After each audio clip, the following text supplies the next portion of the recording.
bread maker. I'm a bread maker. I'm a bread maker. I'm a bread maker.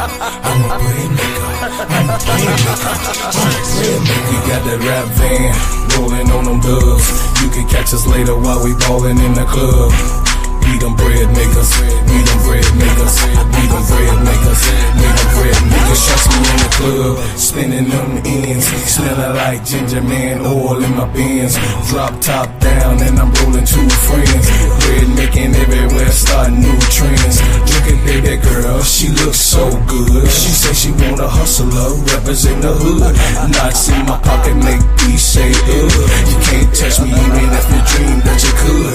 I'm so fresh. Yes, I'm fly. I got that money, yeah, man. I'm the guy. Shutting me down, no, use a lie. Ginger man, top bread maker in the shop. We got the rap band rolling on them dubs. You can catch us later while we ballin' in the club. We them bread makers, we them bread makers, we them bread makers, we them bread makers. Shorty looking good, she got her hair done. She out with her friends and they wanna have fun. They want a bread maker, they want a bread maker, they want a bread maker, they want a bread maker. My gear fresh, my whip white, my girl raw, cause my game tight. I'm a bread maker, I'm a bread maker, I'm a bread maker, I'm a bread maker.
Breanna Stewart has single-handedly been winning on the part of her creating a new league along with Nafisha Carrier and also winning a championship with the New York Liberty itself. So, you know, Breanna Stewart arguably, with her demerits in what she has done in her career, in her tandem, Breanna Stewart is nothing to play with either. She, you know what I mean? We saw that in the playoffs, she did not play her best. Her or Sabrina Ionescu. Her or Sabrina did not, you know what I'm saying, did not have the best of what playoffs can offer. You got what I'm saying? Her or Breanna did not have a good, what we say, a real serious playoff run, if there's such a thing. They just did not play so well in the playoffs, you know. And I think that come from having good competition in the W. I mean, hell, they went against the Fishikaya and McBuckets. They went against some hard competition. They went up against the defensive player of the year, who was the second runner-up of the MVP, the most valuable player. In any other type of year outside of what Asia Wilson had, the Fishikaya would have been the MVP of the league. So Breanna Stewart has re-signed with the New York Liberty. The Associated Press on ESPN, it says New York Breanna Stewart re-signed with the New York Liberty on Saturday. The team announced the move wasn't surprised after she helped lead the franchise to its first WNBA championship last year. Stewart has won 3 league titles. For the first 2 with the Seattle Storm, she earned the WNBA MVP honors twice and was Finals MVP twice. Bringing Stewie back to the Liberty was our top priority this offseason. New York General Manager Jonathan Cole said her impact on and off the court is immeasurable. She's not only one of the best and most accomplished players in the world, but a leader whose relentless drive is foundational to standard we continue to build up in New York. Stewart has averaged 21.8 points and 8.9 rebounds in her 2 seasons in New York. She has also had 3.7 assists, 1.6 steals, and 1.4 blocks a game. Stewart, 30 years old, came to the Liberty in 2023 to be closer to her home in Syracuse, New York. She played the first 7 years of her career in Seattle after she was drafted first by the Storm in 2016. She had arthroscopic surgery on her right meniscus earlier this month and is expected to be fully recovered by the start of the training camp in April. She spent the offseason playing at the Unrivaled, the 3-on-3 league that she co-founded with Nafisha Kaya.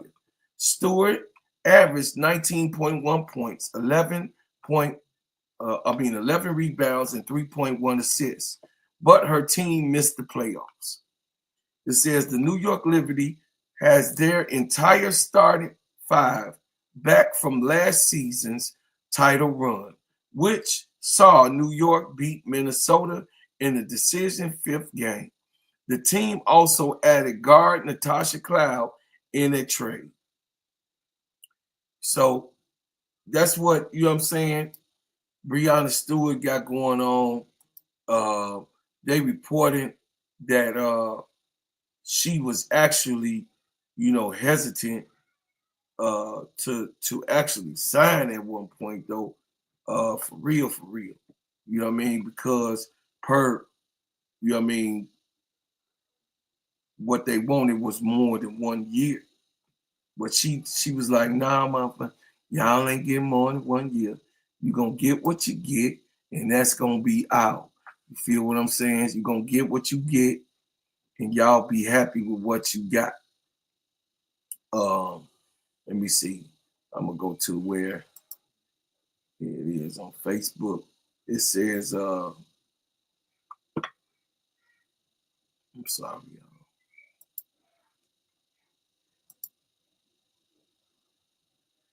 Computer going a little slow today. A little slow today. Good morning, y'all. Good morning. Good morning. This is my second report, of course, of what I'm bringing to y'all. It says New York Liberty in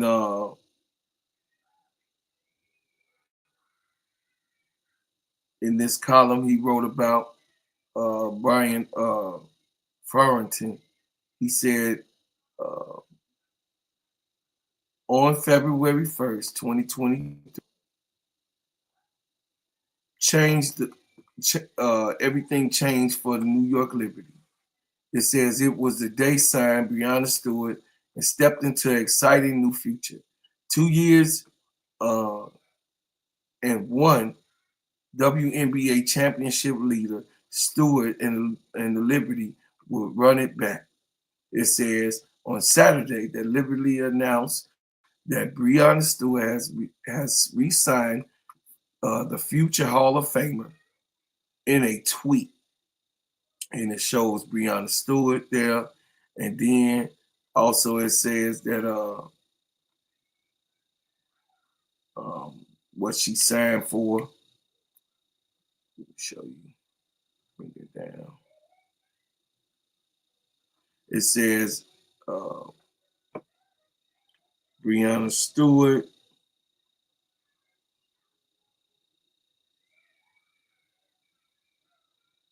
She re-signed her contract for $208,000,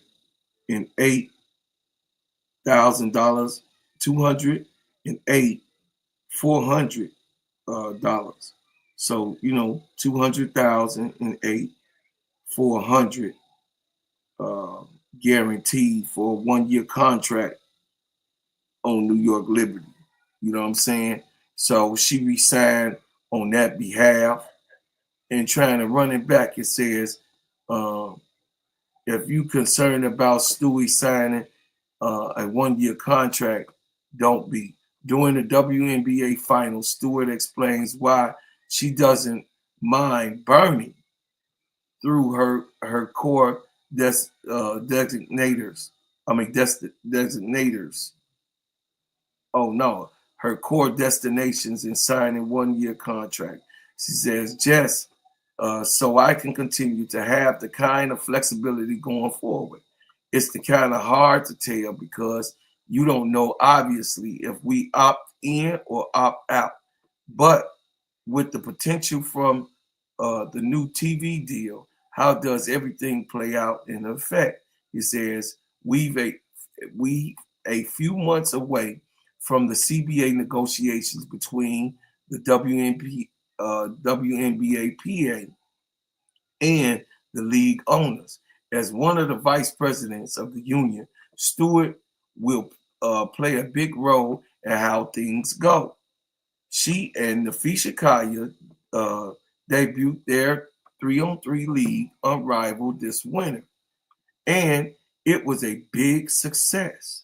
It says that should influence negotiators to give the players even more leverage. Stewart returns to cap off what's been an integral offseason for the champs. Although they lost Kayla Thornton to the expansion draft and Courtney Vandersloot to Chicago Sky in free agency, they made up for trading for Natasha Cloud and re-signing Marine Janelles. With Stewart officially back in the fold, the New York figure to have on the best defense in the WNBA. Stewie is perhaps the best help defender in the league history. Having another all-defensive team member like Cloud alongside her as well. It says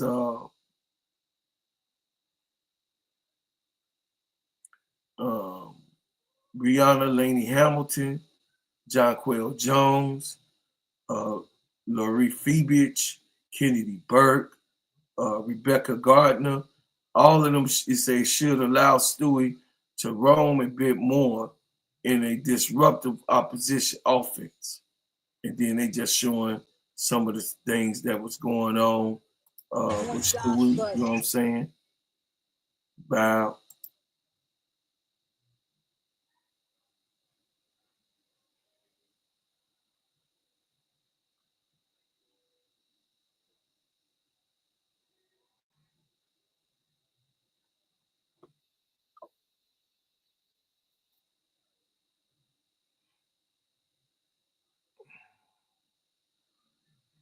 put them hands up. You know, they just showing a little defense of what Breanna Stewart brings to the table.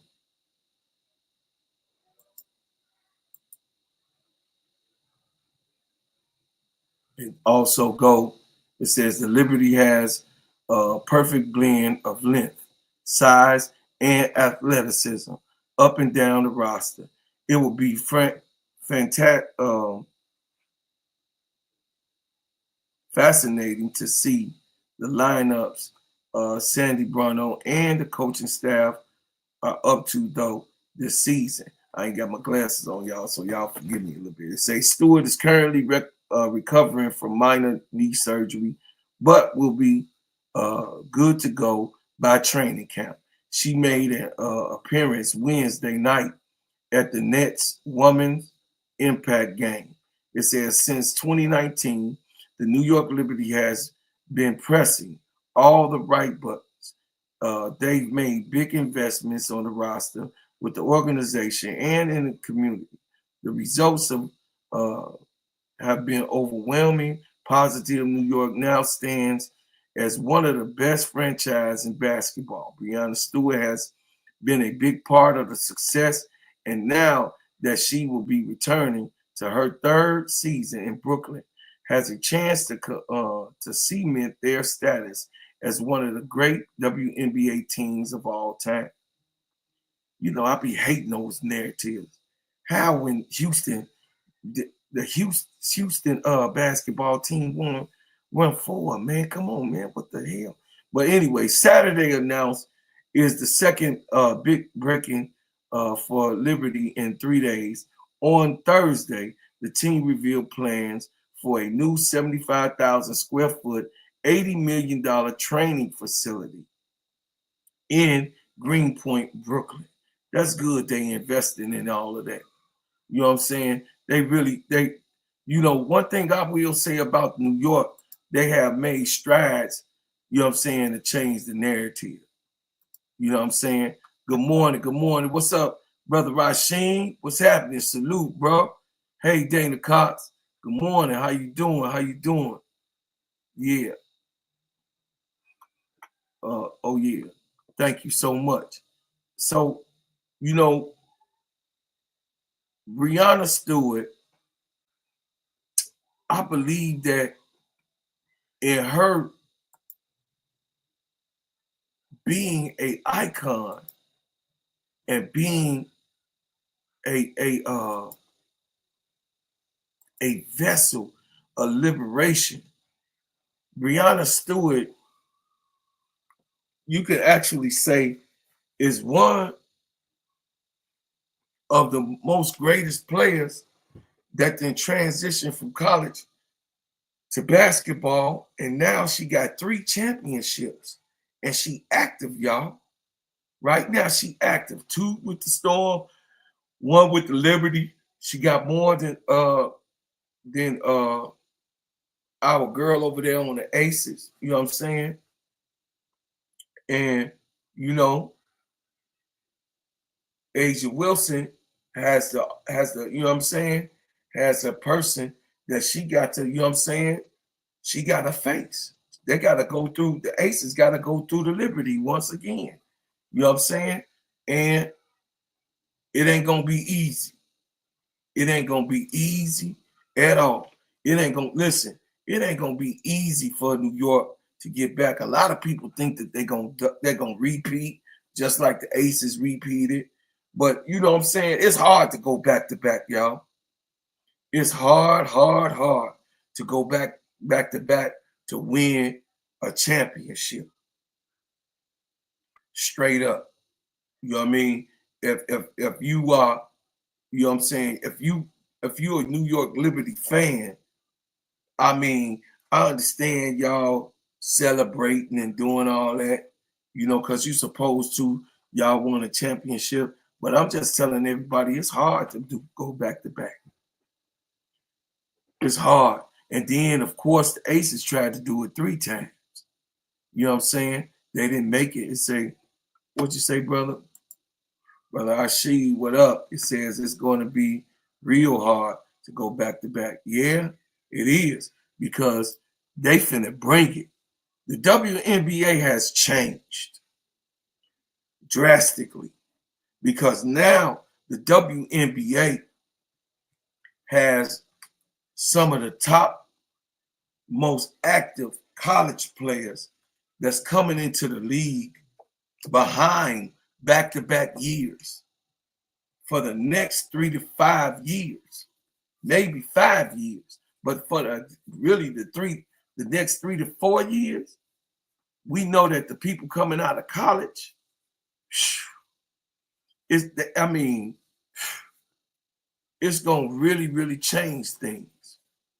It's going to change things the way that they, you know what I'm saying, the way they are right now, currently.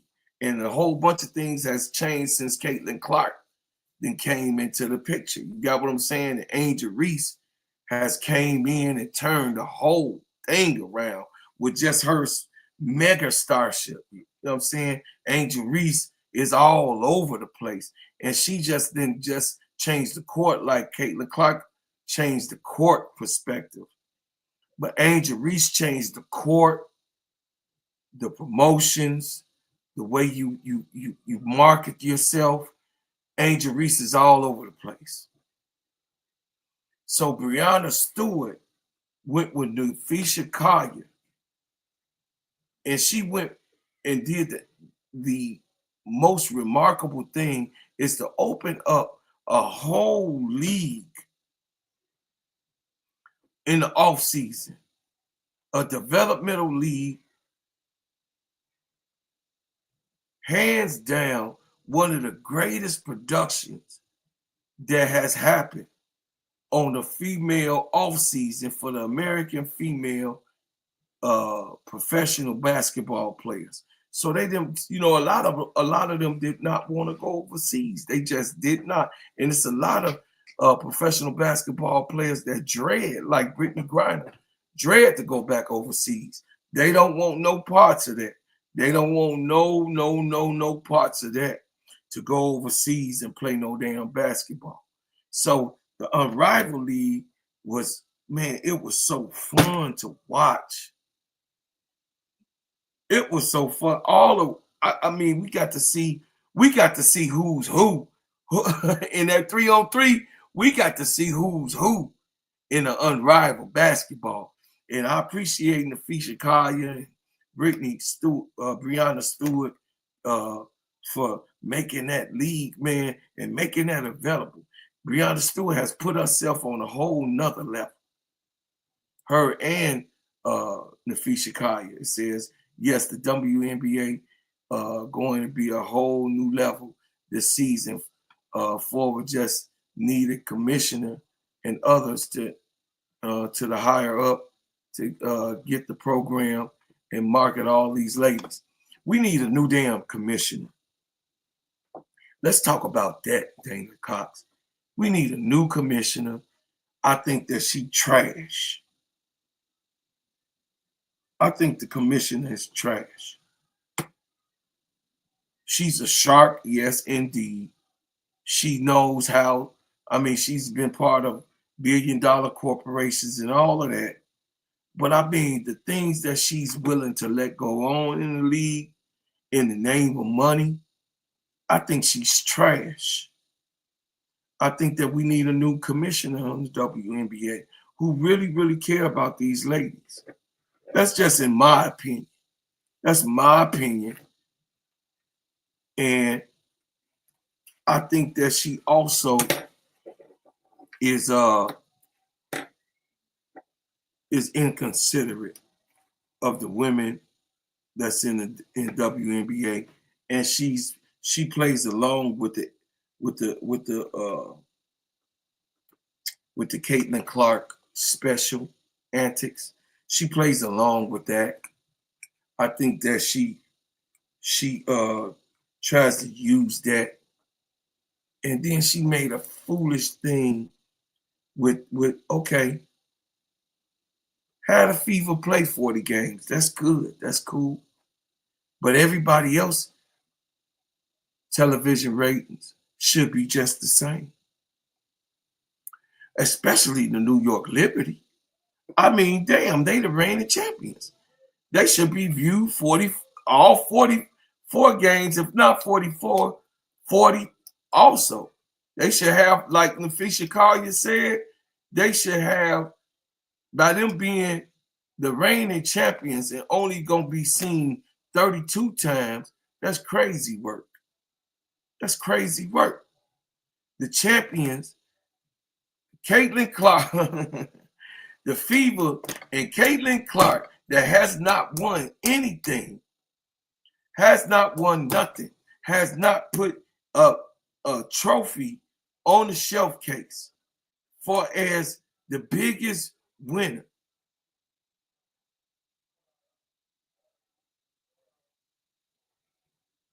That's right, Cheetah. Chicago Cheetah. They're doing everything again to show the world Caitlin Clark. And Kathy is part of that confusion. It says Calvin has it says Calvin Clark has Caitlin Clark has not won a single championship, and yet they're doing everything they could do to prompt her. Yes. The WNBA going to be a whole, we need the commissioner and others. Yeah, I just read that. It says, Claude, I fear that this is all a setup for Clark to win this year. It's only gets harder once the league expands and more talent come in. Yeah, it's going to be real harder for her to really, you know what I'm saying? 2 9s, Guapo, listen. It's going to be really, really hard for her to win after this year because 2 more teams comes next year. Then they saying they expect 3 more teams. So they expect 5 teams to come in the next 2 years, 2 to 3 years. 5 teams going to be added. They trying to get it up to 20. So 5 teams, and then, of course, Tennessee, Nashville, Tennessee, it wants a female basketball team, and Detroit want to bring back their team in Detroit, and then I believe Houston also want their team back. So it's going to be hard for Caitlin Clark to really win a chip if they don't do it now. So I agree on that. I agree. I really do agree. But Chicago, exactly, yeah, Chicago Cheetah, I believe that they have to do whatever they do to prominently show what they investment did, so they could go, see, Caitlin Clark, we put her on the forefront, and they won a championship. I beg to differ. It ain't gonna happen. I'm telling you, they not finna beat New York. They not finna beat, listen, they not finna beat the Minnesota Lynx. I beg to differ. I don't think that they're going to beat the New York. Listen, And it's going to be tough for them to beat the Aces. But the Aces might, you know what I'm saying? You know what I mean? The Aces might fall short, again. But the Aces going to be right there. They got a chance to win. At least the Aces got a chance. Chicago, in another year, I believe that Chicago going to have the biggest opportunity to win, especially after this CBA, because people going to want to come here.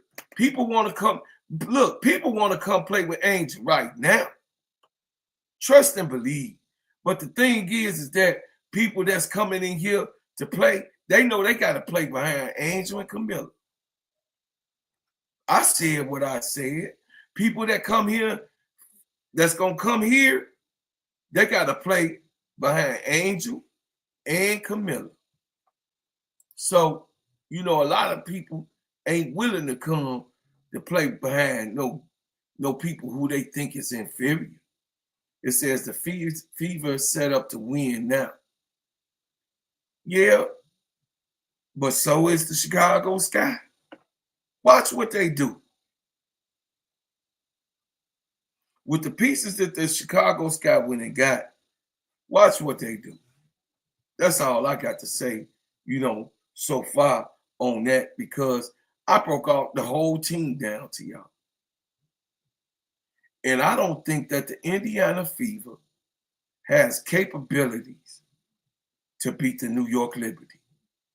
I don't see it. And the New York Liberty did not, listen, the New York Liberty did not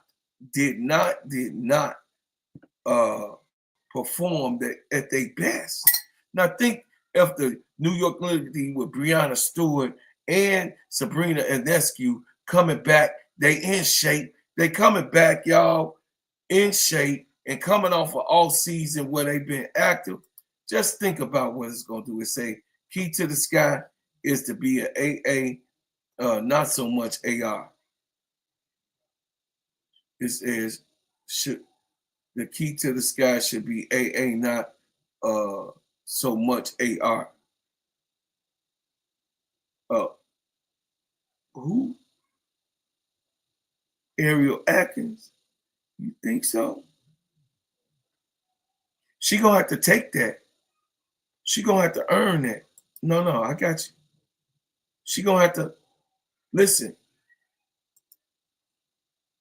Ariel Atkins is not as vocal as Angel. Ariel Atkins, I do agree, is all work and no play. She one of the best defensive players in the league.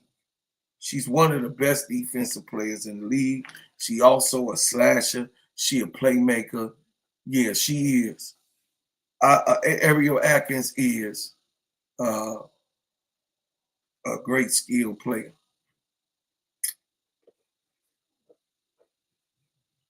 But your big gonna always get you there. When the last time a point guard won a championship for a team? I'll wait.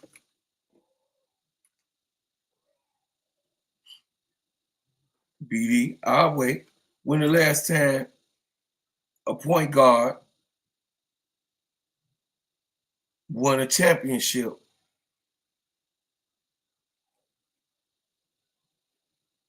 It was the focal point, the leading of everything. When the last time that happened? I'm waiting. In the W. Yeah. When is the last time that a point guard, the W was never have been? I beg to differ. So who is Cheryl Swoops? Hello? Who is Cheryl Swoops? I just barbecue chickened you, baby.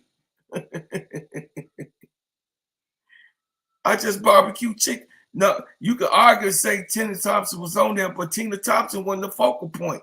We know that Cheryl Swoops was the focal point. And she was the last time a point guard won, just outright won, was Cheryl Swoops. Come on, man, you know that history. Yeah, but she was the focal point of the offense. Was she or was she not? BD, come on, talk to me. Yeah, but I'm saying, come on, BD, stay right there with me. Yeah, Tina Thompson, you know what I'm saying, was very great, and she had what's the name on the defensive end. Okay, that's all I wanted, because it's facts over feelings. It's facts over feelings. So Sherry, yeah, yeah, but I was saying Dana Cox. I was saying to him, Sister Dana, was when the last time did a point guard be the focal point in the W to win a championship? Yeah, you know, I know you do. You know your boy, hey BD, you know I love you, but you know your boy on facts over feelings. And the fact of the matter is that they expect Caitlin Clark to be better than Cheryl Swoops. That shit ain't gonna happen. Not right now. No. That shit, listen, that shit ain't gonna happen. A point guard has not won a championship in the WNBA but one time, 4 times, but been the vocal point of the team for one of those 4 times that they won in Houston. They depended on Cheryl Swoops for everything. Scoring, passing, defense, you know what I'm saying, engaging in every single play.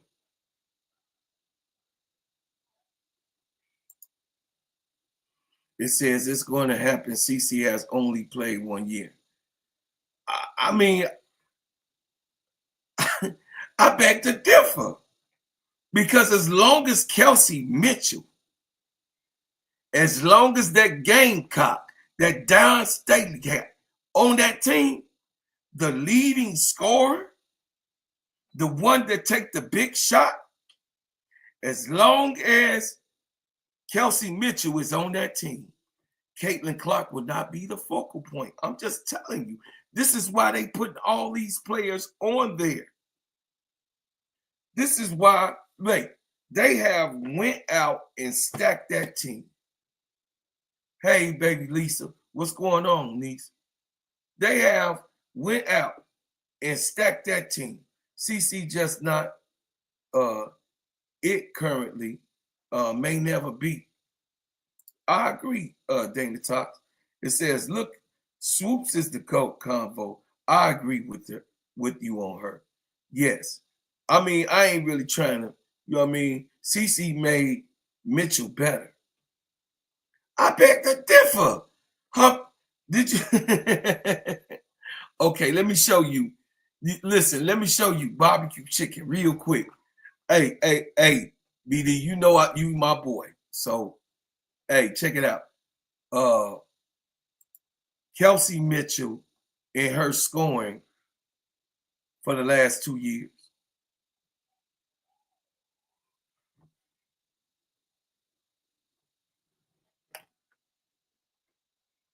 Okay.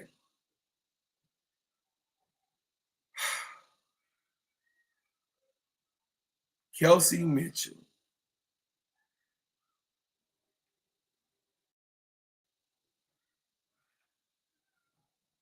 So if we go to Kelsey Mitchell,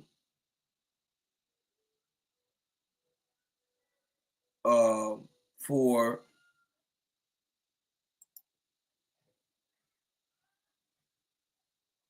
her stats in her career. So here we go.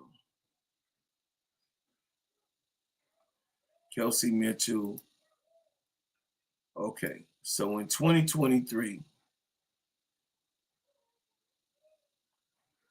for 2023, Kelsey Mitchell averaged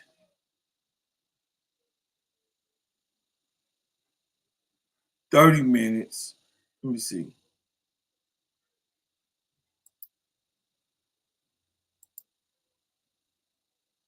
Kelsey Mitchell, let's see.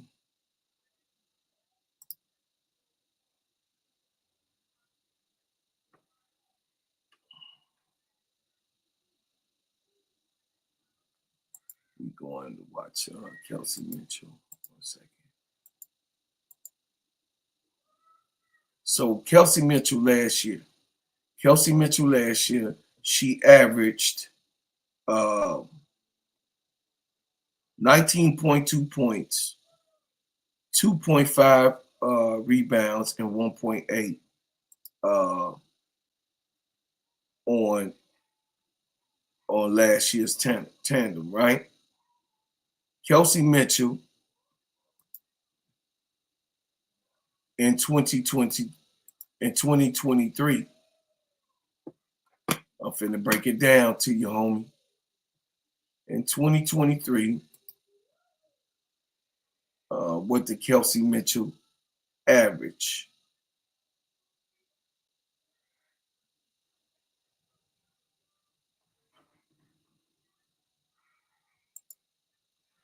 In 2023, what was Kelsey Mitchell's average for the Fever?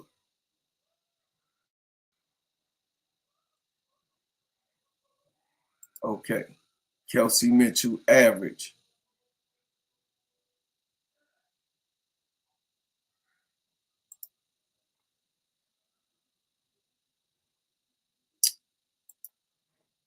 I be hating to go on the WNBA stats. They be so unprofessional. That's another thing why Kathy gotta go. I mean, damn, man, we coming to answer just a regular ass question. All right, so this is why I beg to differ. Kelsey Mitchell, the year before, was already on a tear of a up terrain. So in 2018, Kelsey Mitchell averaged 12.7 points. 2019, she averaged 13.6 points. In 2020, Kelsey Mitchell averaged 17.9 points. In 2021, she averaged 17.8 points, 2.6 rebounds, 2.5 assists, 1 steal, and 0.2 on blocks. Oh, hold on, let me pull this up for y'all so y'all can see these facts. See these facts real quick. You know, I gotta make sure y'all get facts over feelings. We're gonna do facts over feelings always. So in 2022, she averaged 18.4 points. That means she went up, right? She's on an upward tear. 4.2 assists, 1 steal, and 0.2 blocks, right? 2023, 18.2 points, three assists, 1 steal, and 0.1 blocks, right? And 2024, 19.2, 1 assist, and 1.7 on steals and 0.2 in blocks. That's a downward tear. That's down. But she scored 1 more point better than she did the year before. She averaged 1 point more than what she did, but everything else went down. Her assist rate went down. She was up on the upper tier on her assist rate. Her blocks went down. The steals went down. That was on a downward tear. So overall, did she make her better? No. Kelsey Mitchell, BD, she was already on the upward. She was going up already. It says they didn't happen in a vacuum. CC talent got them to winning games. Yeah. You supposed to, I mean, when they first came in, look, when they first came in, BD, when the year started last year, they lost 8 straight.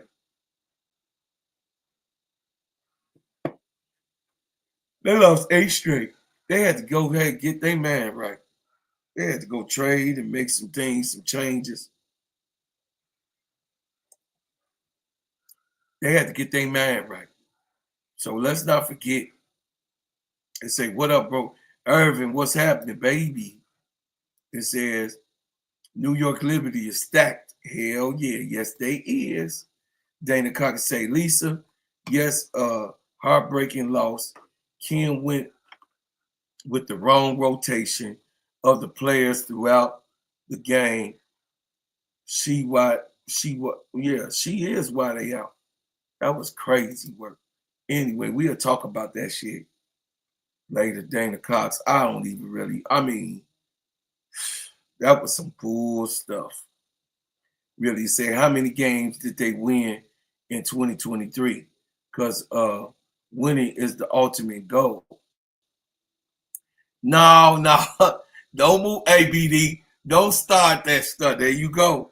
Don't move the goalpost, brother. You said she made her better. No, she didn't. I just said I beg to differ that that CC made Kelsey Mitchell better. Hell no. Kelsey Mitchell been a dog. Kelsey Mitchell was a dog before CC got there. And I just had to show you that she already was her rookie season was already on a tear rising in her scoring and the way she played. So that's all I was dealing with. Oh my God, BD, you better stop it, man. You acting up this morning, bro. Don't be changing the goalposts with me, man. Okay, hold on a second. It says, I see you any hits threes like that. No one is beating them because Lauren demands double team in the post. Oh, you talking about Lauren Betts. Man, we gonna talk about the college, man. Right now we talk about the pros. It says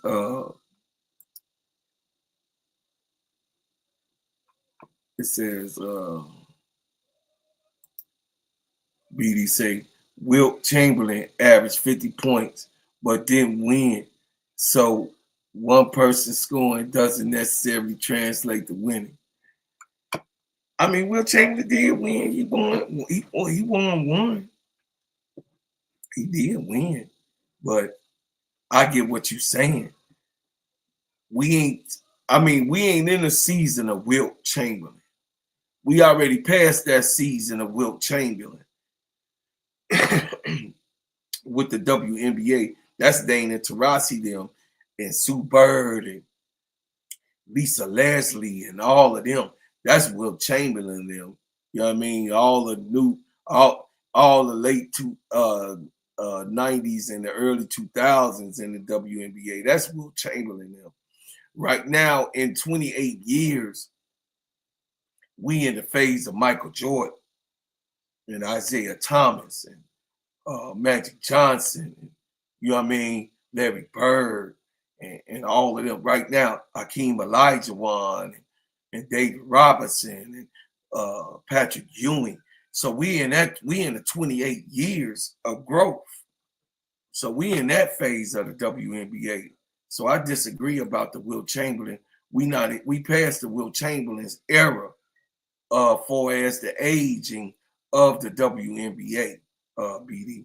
It says, bro, I feel like the league he gonna try to push the Liberty versus the Fever Championship. I'm laughing my ass. Nah, man. Listen, the Fever is not beating the Liberty. That ain't happening.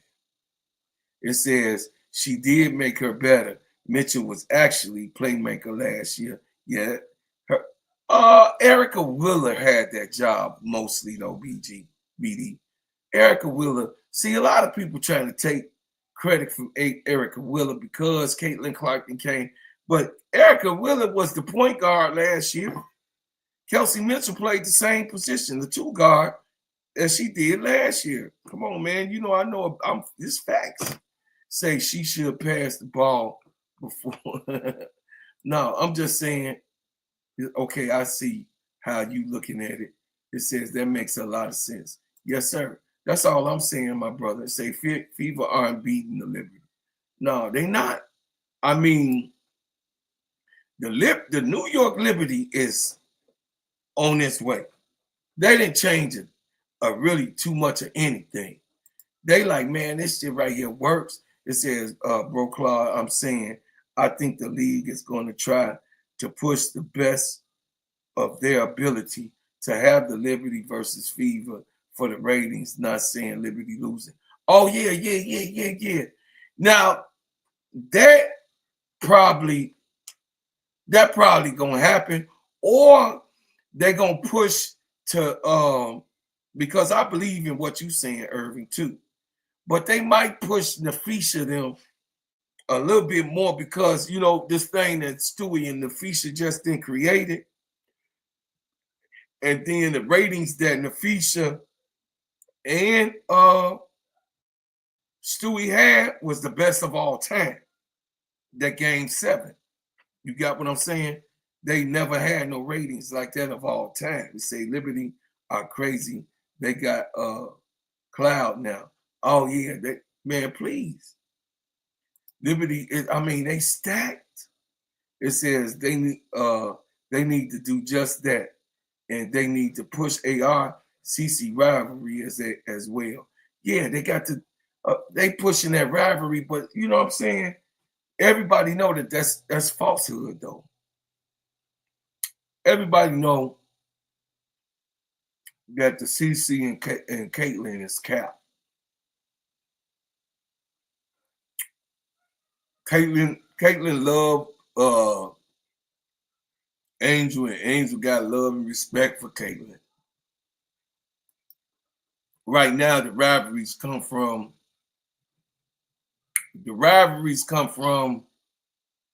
the Caitlin Clark fandom and the Angel Reese fandom. That's where the rivalry comes. It's no longer the girls. It say, nah, bro.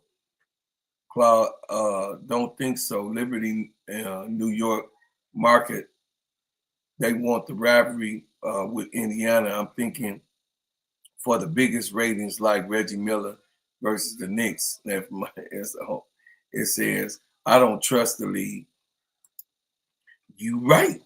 Me neither.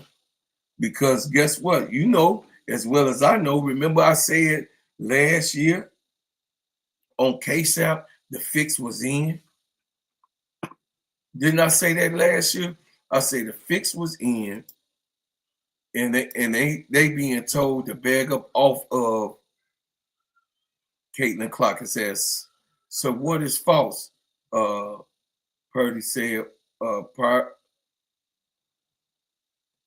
Purdy sales, Bird and Magic love each other too. Yeah.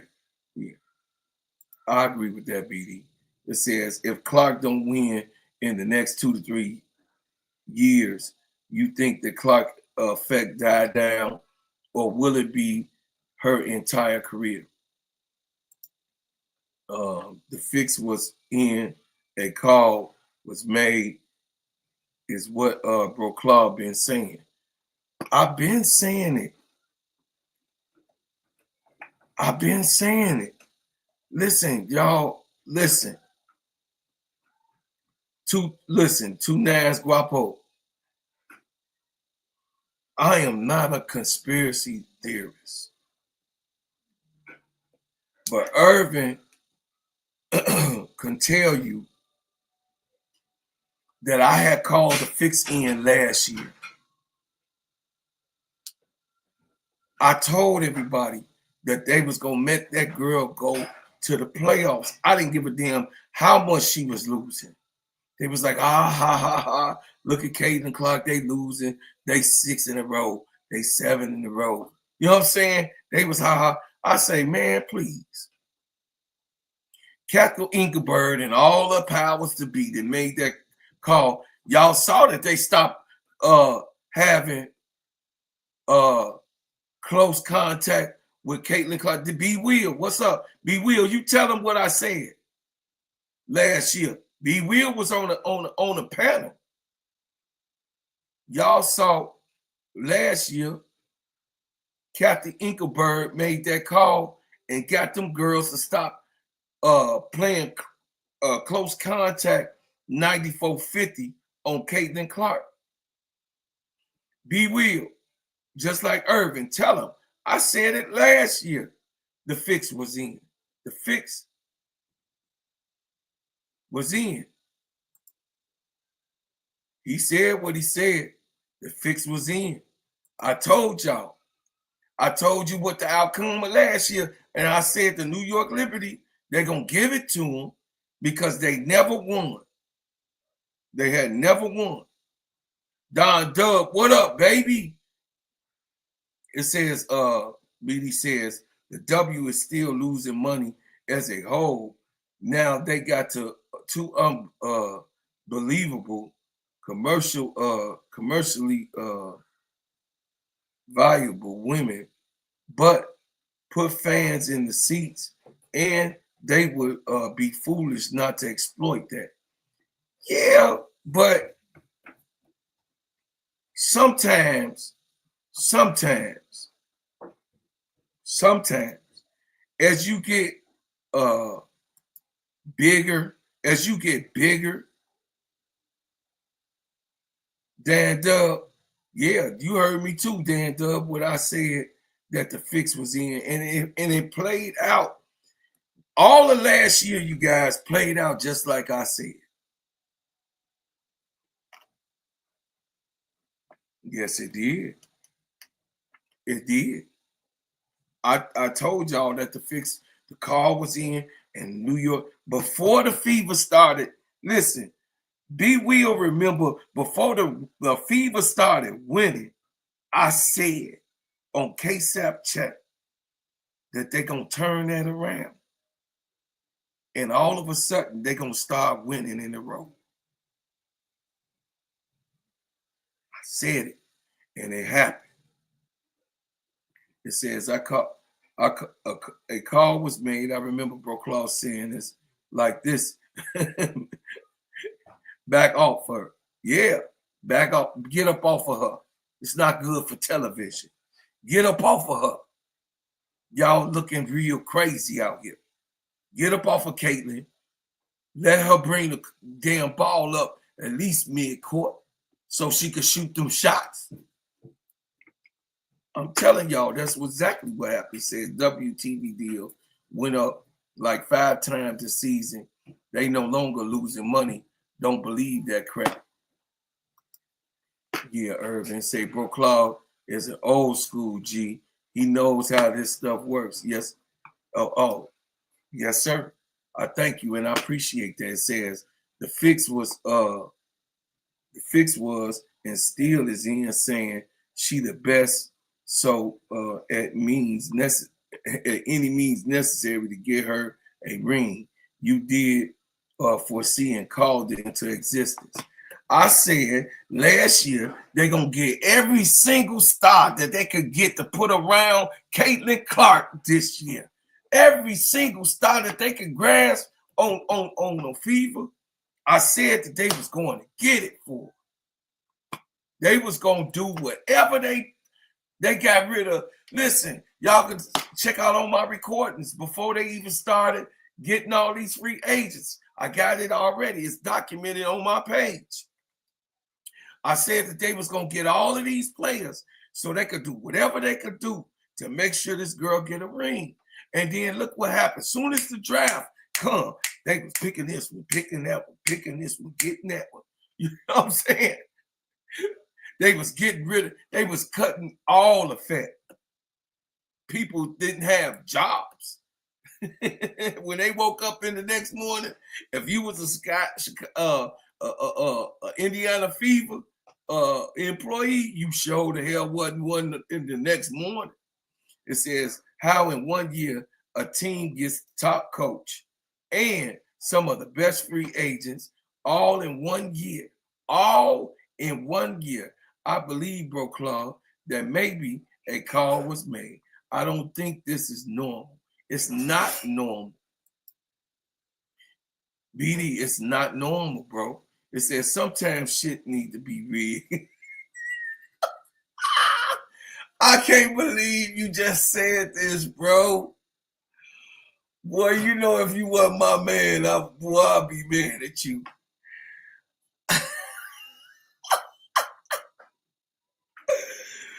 BD, you a fool with it. Okay. It says sometimes shit needs to be rigged to get where you trying to go. For example, Super Bowl III was fixed so NFL could merge with the AFL. Look at the NFL 50 years later. Oh my God. It says 2-9 fans are fickle. The hype is gonna die down regardless. I think the numbers are gonna be down this year. If the Fever win it all this year, I think a lot of Clarkies will be satisfied. Sure enough, if they win, I think that I think that is, and I don't think they're gonna let them win. I think they're gonna keep the meat, see the dangling the meat, putting the meat there, dangle. They're gonna dangle that meat so these piranhas out here, because they ain't dog. These piranhas out here, so they could just be biting at the meat. You know what I'm saying? Until the meat is gone, they're gonna be putting them piranhas and say, "Be Will, I said the same thing." Hype always phase questions. We waiting for is how much. Well, when JuJu come, you listen. I'm finna cover JuJu. I'm finna do a thing about JuJu and what was said about JuJu. That's the only thing that they feel like JuJu is missing is a nemesis to make JuJu the greatest of all time. She just missing an Angel Reese. It says the W has the opportunity looking at them in the face and said, could you imagine the Sky versus the Fever semifinals? And now that might be happening. In truth, that really might be happening. And the ratings that will bring, come on, bro. The name of the game is to elevate the women. Yeah, the name of the game is that, but not goddamn cheating, man. BD Sports is a fool. BD, you a fool for real. It says, Bro Claude, if you want to bring in the ring, it says, yeah. I agree with that earlier. It says WNBA needs to put more stock into the marketing, more of its stars. Literally, don't have marketing. Caitlin Clark and Angel, they are their own marketing, spending money to put excitement behind the other stars. Yes, I agree, B. Will. It says, Bro Crawl, exactly, keep the meat dangling. And yeah, that's what they doing. They dangling. That's right, Dana Clark. It says, for me, it's about growing the W and more importantly, making it financially valuable so these women can start getting money that they deserve. Okay, Kathy Engelberg.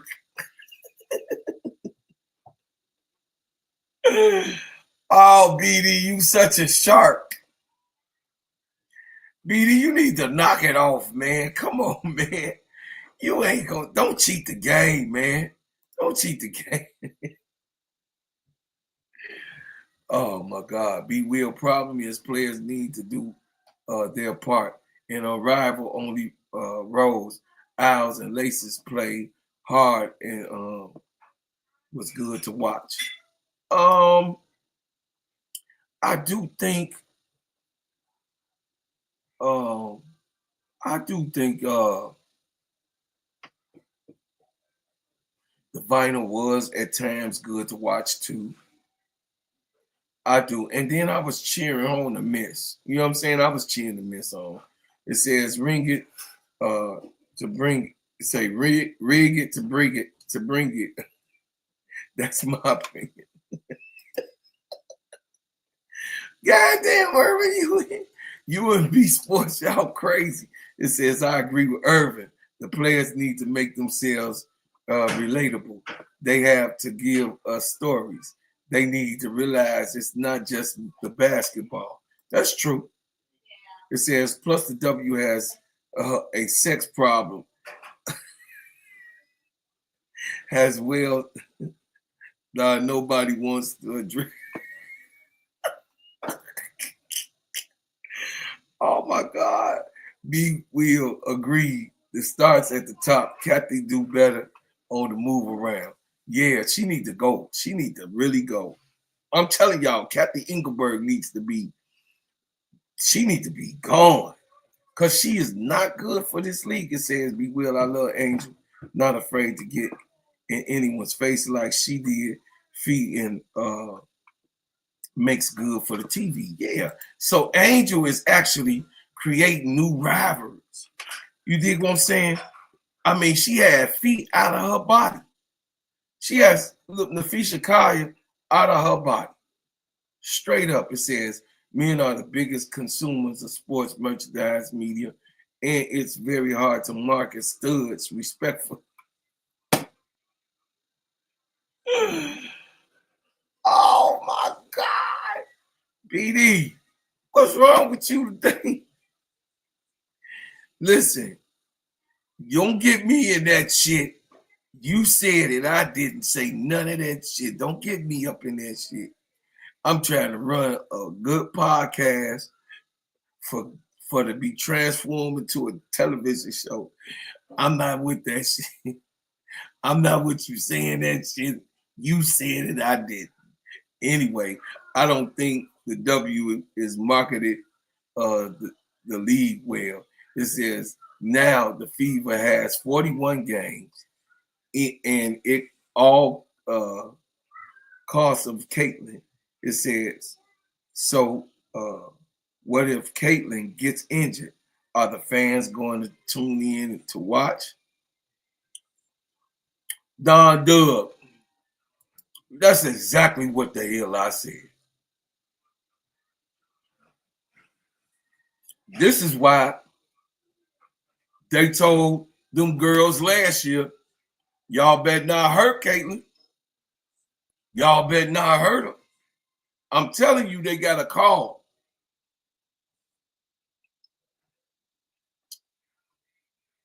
They got a call last year. And they told them girls, they better not hurt Caitlin. If you hurt Caitlin, you're going to destroy the money. Simple as that. They told Kathy Engelberg, made that call and said, get up off of Caitlin Clark. Let her come up to the goddamn free throw line. At least. And everybody was, the fix was in, baby. I'm telling you. It says the truth, you know it.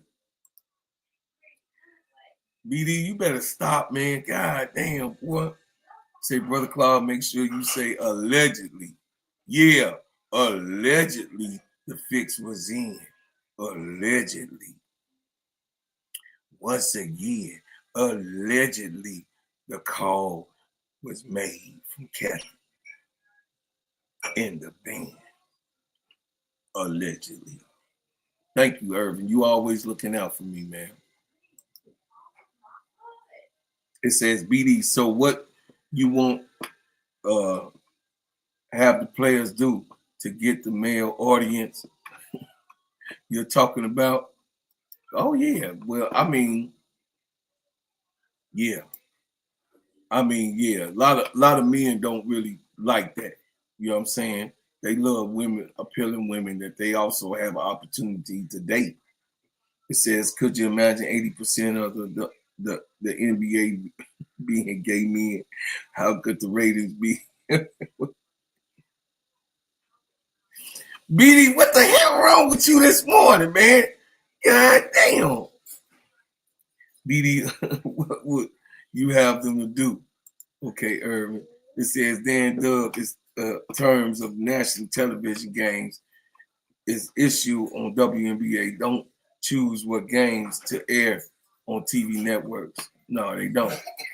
I'm just saying the fix was already in. Hey, boo. The fix was already in, y'all. I'm just telling you how it's going. You can get mad at me or not. I'm telling y'all, just like I said last year, the fix is in, but now y'all a little bit ahead of time. I'm telling y'all how it's gonna go. Y'all can like it or not. They got that. Listen, they put all those players around Caitlin, so winning wouldn't be a question. Them winning games won't be a question.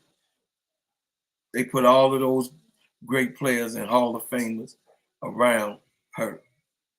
Anyway, say BTW only about 30 to 35% of the players in the W are gay. Why we still talking about this, y'all? It says, Be Will, they got to promote the straight women. It says, hate to say it, look at BG for example. Oh, yeah. BG is an all-time great, but can you market her? Hell no, because men don't want to look at no studs. Yeah, she had her breast removed. Just not talking about it. I'm just saying that's actually what happened. And she got her shirt off by the pool. That stuff is online.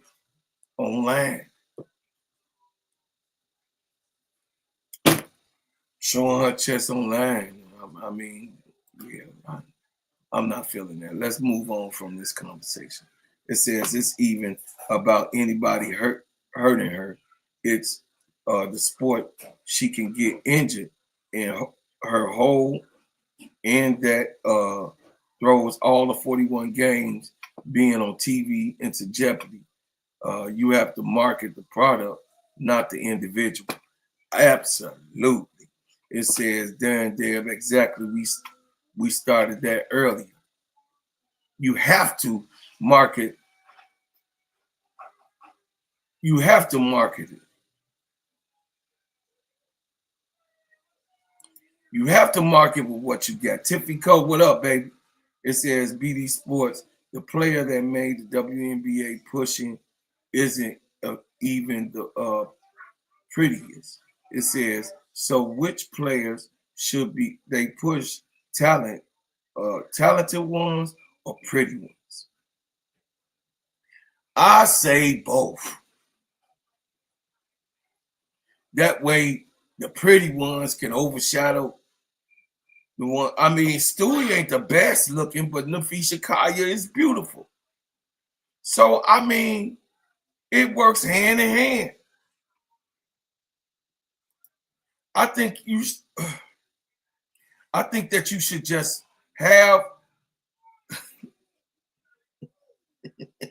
I know BD is a stupid ass. Anyway, BD is doing a whole lot this morning. It says right now they just need good play. The refs are horrible. I hope they do change the refs. It says coaching just got better, and hopefully fans got to follow the page and the league. Hey, B, I'm gonna send a link in the chat so you can link up to the show and get your hours. Hold on a second.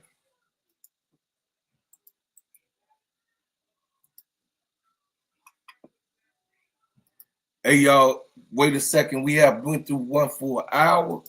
We have went through one full hour of the show, and in the middle of the show, and what I will be doing and continue to do, we have went one full hour.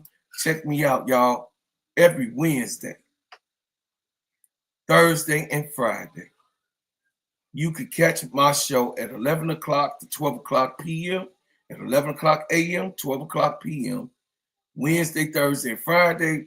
You will join the Gingerbread Man on the in my crash out room. Y'all come on in there, you know what I'm saying? Because I'm a beg to differ with a whole lot of stuff. And then, of course, every Wednesday and Friday, you can catch Bro Claude, Keisha, and K-Sal on the Full Court Trio. And then also, today, like this evening, me and Keisha is going to be calling, them calls in the Players Club. Me and Sister Keisha, you know what I'm saying, come and have, the cigar and the martini, chill out, watch the game, and be in the Players Club and doing our thing. But also, every single Sunday, you're going to start seeing me and B with our Chicago connection. Good times with the Chicago connections. We'll be covering and giving you the weekly report on the Chicago Bulls, the Cubs, the Chicago Fire. Who is the Chicago Fire? A lot of people like, man, what Chicago Fire is? That's our soccer team. I like soccer too. Yeah. Bears, the Chiefs, and the Sox. You know what I'm saying? So if you come to the channel, you'll be able to see us, give our report every Sunday and relaxation, man, of what's going on here. So back to the program. I would like for everybody, I would like for everybody to if you would like to support the channel with a super chat or a super sticker, and you could give to help me build my program, man, and help me build what I'm doing here on Steady Serv'n ENT and the different things that I'm able to produce out here, and make a show great for you and have you be able to enjoy yourself. If you would like to give to the cause and help me push, promote, develop, and maintain the segment of us giving a donation to the cause and to the channel, I would greatly appreciate it, and your help in making it happen for me. So if you would like to give a super chat, a super sticker, y'all already see my cash up at the bottom, but definitely help is needed. Help is definitely needed to do so. Hey, BD, I'm about to bring you up. Help is needed for to help us be able to make this happen. You know what I'm saying? Here you go, y'all. Y'all ready? Donation. I thought it was the trash. Don't be hitting no. Donation. I thought it was the trash. Don't be hitting no. Put some money in. Stupid ass. I whoop your ass, players. Don't call me now. You tall black motherfucker. There's women up inside. I don't give a fuck about them. Ain't nobody give me nothing. He say, ain't nobody gave me nothing. Hilarious. Donation. I thought it was the trash. Don't be hitting no. Put some money in. Stupid ass. Your ass, players. Don't call me now. You tall black motherfucker. There's women up inside. I don't give a fuck about them. Ain't nobody give me nothing. Going on. So y'all listen. Y'all support me, man, and help me, you know what I'm saying, and help me do what I need to do, man, to get it done. And guess what, y'all? If you help me with the donations, I'm able to do the things that I need to do on this channel and continue to produce good stuff for us. All right. BD, what's up, man? What's up, brother? Okay, look, bro. I wasn't trying to come on here and cause confusion because I don't want to be timed out no more. Okay. But again, we have to be clearly when we talking about basketball. People don't want to watch traditional basketball anymore. You understand what I'm saying? Like the traditional basketball that you see in the the positioned based basketball where there's actually a real point guard, a real 2, a real 3, 4, 5, etc. It's under the rim. And for a lot of folks, that's boring. People want to see people get dunked on. People want to see the physicality, but you don't have that in the W because you're never going to have that in the W because these are women that are playing. So to mitigate that part, you need to do something else. And you can't, I don't care what you tell me, you can't push a stud. You can't listen. Diana Taurasi's the GOAT. She's the GOAT. But you can't market her. Who want to look at her? She's not appealing. People got to understand men are the base of sports consumption. It's not like the women are supporting the W like that. The women aren't the main fan base of the W. It's the men. You understand what I'm saying? So if it's the men that you're getting your money from, you need to cater to that a little bit, especially when you're playing under the rim. Everybody's not a traditionalist like me and you, bro, Claude. I've been watching the W since its inception. Matter of fact, I just been watching women's basketball since I was a kid. You understand what I'm saying? So I'm all for the traditional stuff, but people don't understand the nuance that is 2025. Everything's about showmanship now. It's not about being technical. Why you think Tim Duncan was so boring to watch? Yes, he was. Compared to watching Kobe Bryant. You understand what I'm saying? They had sometimes Kobe aesthetics is important. Yeah. That's all I'm saying. Aesthetics is important. But listen, check this out. Check this out though, BD. They had the men on the men's side, they had so many other players around Tim Duncan. Like that they did. You wanted to see the Admiral play, right? So then when the Admiral left, you then wanted to see Ginobili play, right? Tony Parker, not so much. But, Tony Parker at the time was one of the fastest point guards to play the game. But absolutely. You definitely wanted to see Ginobili and what he would do next, okay? So, the whole effect of the matter is that I don't really, sexuality in the women's department doesn't play as big as a offensive than the men department. You understand what I'm saying? Yes. The sexuality thing, it's just the truth and it's the fact. I'm gonna move on from this too, BD, because this is I don't even want to risk my platform to even talk okay, about. No, I'm not trying to be controversial, but I say so respectfully, I just I understand where you're coming from. Yeah, because it's the elephant in the room and nobody wants to talk about it. Elephant. It is a scam, but I don't think that it's gonna stop because any man. Have you watched Drewski? A little bit, yes. Okay. Drewski say he like a good hard woman sometimes. You know what I'm saying? He hilarious. Wow. Yeah, he was hilarious. So the thing is that in reality, I'm old school. Me too. So a woman should be a woman, goddamn it, and that's all it that is. Part. To it. You know that's the gist of my argument, bro. Claude. At the end of the day, I'm not a hater. You understand? Like I said, I give props where props are due. Diana Taurasi's the GOAT. BG's a great player. Breanna Stewart's a great player. Elena Deladon was a great player.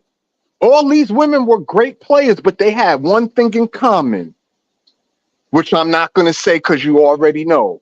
And the fact that they had that in common kept the W down. Let's just call an ace a ace and a spade a spade. You want to make money. The key is to make money.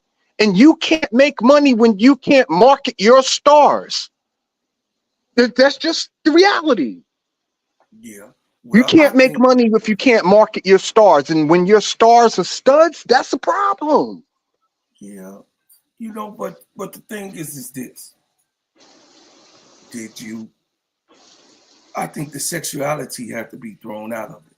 Because did you support Candace Parker? She pretty as hell. And she was married to a man when she started. And we continued. When she went the other way, you continue. Listen, I support players, period, off what they do on the court. I don't really care about what they do off the court. You understand what I'm saying? That's just me personally. You know, that's their personal preference. So, right. You know, I think that it would be, I think what you really meant was put the prettier ones in front. Yes. Put the pretty ones in front. That's fine. We could land the plane there. Now, their sexuality, it really don't goddamn matter.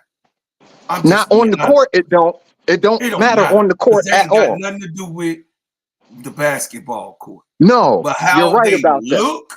How they look has a lot to do with it because it's on the court. It's on the court. So how a female looks, how you know what I'm saying? You already know the brothers get there. I used to get my hair cut before my games. I used to make sure I cut my hair and make sure I'm groomed right. So I'll be looking right when I get on the court. I'll be having, you know what I'm saying, that Vaseline on the legs, you know what I'm saying? I come on out to the court to be looking right. My uniform had to be clean, washed, real good. You got what I'm saying?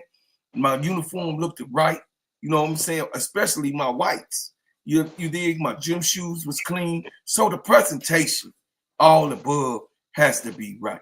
You know what I mean? What we don't want is, like Shaquille O'Neal said, we don't want hard-looking women to be leading the charge. Okay? I can agree with that. But what they do off the court, I don't give a damn about none of that. Look, bro, Claude, I'm with you with that. I don't give a damn of what they do off the court either. I'm speaking in a general sense. We talking about casual fans. We're not talking about hardcore fans like me and you that just appreciate the game for what it is. We talking about people who are just watching for the very first time and don't really know nothing about nothing. To answer B. Will question, what you gonna do about it? Bro, Claude just said it. Put the pretty ones in front. It's okay to be a lady. Angel Reese and what's this girl name on the Sparks? The one that got hurt, Brink. They already showed you it's okay to be a lady. It's okay to have some sex appeal. That's good. That's a great thing. You think Angel Reese is viable just off her basketball skill alone? You crazy if you think that. You're crazy if you think that. She's not just viable just off her basketball acumen. No, she's viable because she's sexy as fuck. She's beautiful. And she's appealing to the eye. She's a beautiful woman. Yes. And that means a lot.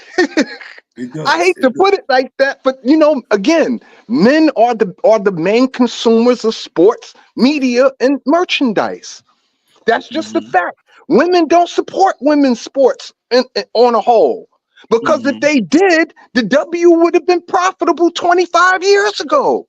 Right. But it's not. I mean, that's the truth. That part is the truth, but it's coming around.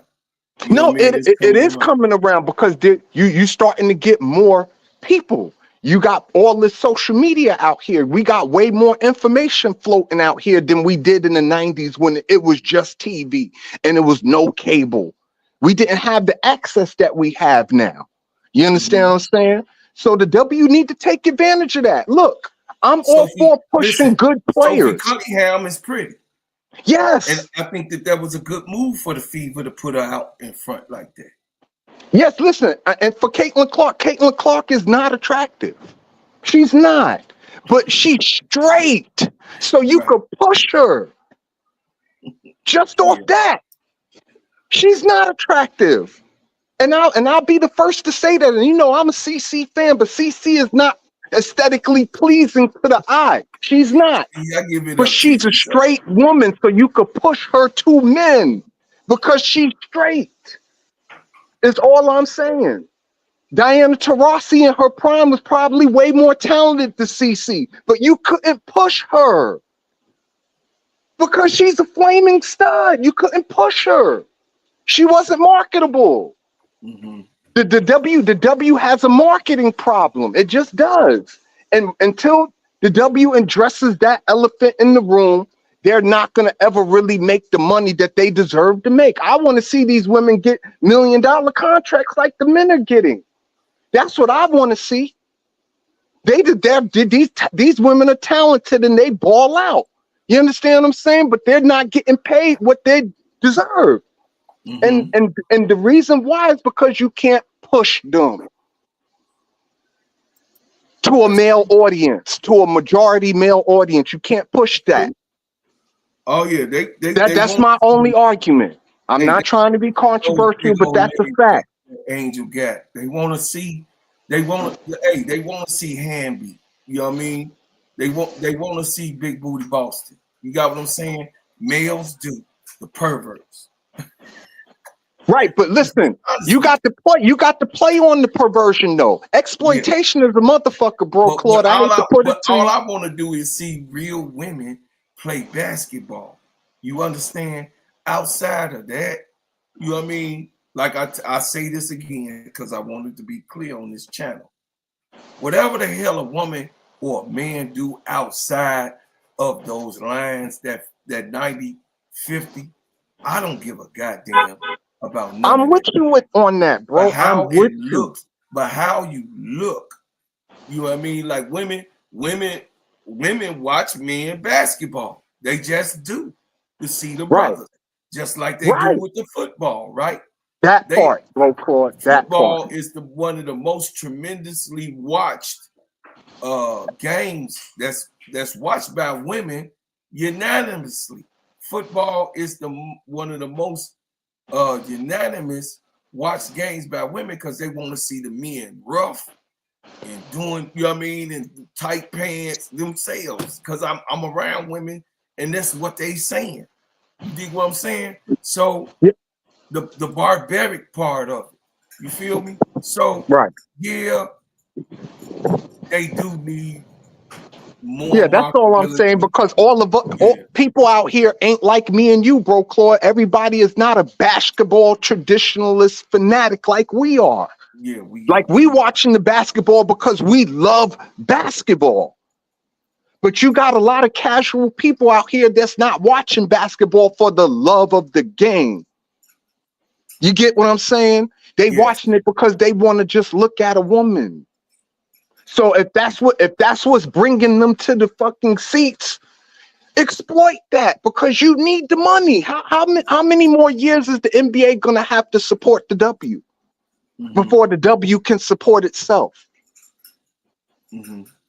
I'm just saying. Well, they said in approximately 4 more years, especially with this new TV deal, that the WNBA will be in the green. You know, because obviously the talent has improved leaps and bounds since Cheryl Swoop's days. Hell, it's improved since Candace Parker days, Maya Moore days. The talent out here is crazy now. In fact, I remember a time in the W where rookies didn't play at all. Period. At all. Yes. Period. At all. Now they're playing. They was cut. Yeah, and they were cut. Now they're playing, and you have Angel Reese, Caitlin Clark to thank for that. Yeah. You have the last year's rookie class to thank for that. Now rookies are starting to actually get a shot. Come in to be starters. That's true. Right. This was not the mold in the Clark W changed before. all that. Angel Reese changed all that. Angel actually was gonna be on the bench till she came in doing summer camp. It was like, I beg to differ. Right. I mean, the Yeah, talent it has improved by leaps and bounds. That's just a fact. because But remember now, consider Harris was gonna start. right, Izzy was the Izzy was starter. going to start. You damn right. You right. And guess what? She was cooking Izzy the whole goddamn time. Listen, AR is a beast. I'm not gonna like take nothing away from AR. You know, my only complaint with AR was her offensive skill set. The fact that she Sure. didn't have a mid-range jump shot. That bothered me. She You understand what I'm developed saying? that, didn't she? Listen, if she developed that, she will be better than Asia Wilson because she's absolutely the greatest rebounder the W has ever seen. By far, and it's not even close. Nobody rebounds the ball like Defense Angel Reese do. is off the chain. She cuts Yeah, people water off. yeah. Angel Her cuts. rebounding acumen is far and above better than any woman I've ever seen, ever. Okay, But listen, she don't Don score Dab the is here. basketball, and the name of the game is scoring. You have to be able to score the basketball. And 14 points for your star player, averaging 14 points a game, that's not enough. Not when you're the franchise player. It's just not. What Hey, check it franchise out. player average 14 points? Jordan No, didn't average 14 points. Steph don't average 14 points. Hell, we could go into the women. Asia Wilson don't average 14 points. no, no. And, Hey, and that's my only knock on AR is that she just needs an offensive skill set. She could easily be a 2015 player. Easily. I do think that. I think that it could change, but what I think though is that at the end of the day, we have to honestly be honest with ourselves. Women basketball is not looked at the way it used to be looked at, and what I would say is this, Beatty. Don Deb, hey, look, let Don Deb go ahead, and then I'm gonna elaborate on that. Oh yeah, I'm a mute. Beatty, go ahead. Hey, Don Deb, go ahead.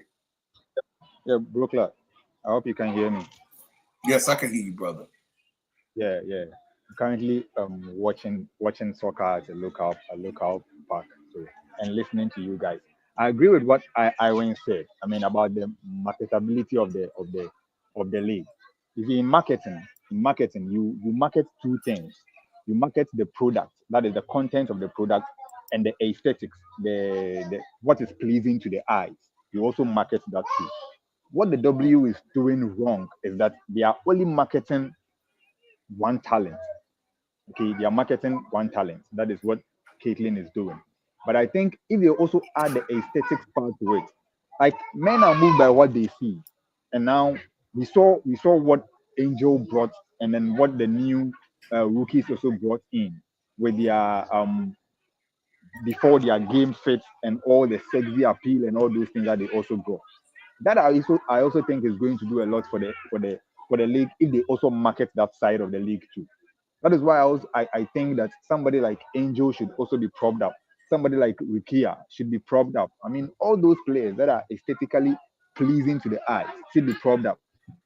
The new Absolutely, the, the new rookies that are coming in, somebody like Flaugier. Flaugier is pleasing to the eye. She has talent too. Somebody like absolutely, Juju. Juju is beautiful and she has very talent beautiful. too. So Yes, you have to look at these sides. You don't only have to push the talent. No, it's women's basketball, not men's basketball. Women's basketball, and women are known for how they look, their beauty, their aesthetics. So you have to push that too. Even in athletics, look at how the women are pushed. Is it they are soft women in athletics, women that are pleasing to the eye. They are beautiful and they have talent too. So you push hmm, those two things. I think it's going to help it's going to help the league. That is why I agree perfectly with what Iwan was saying.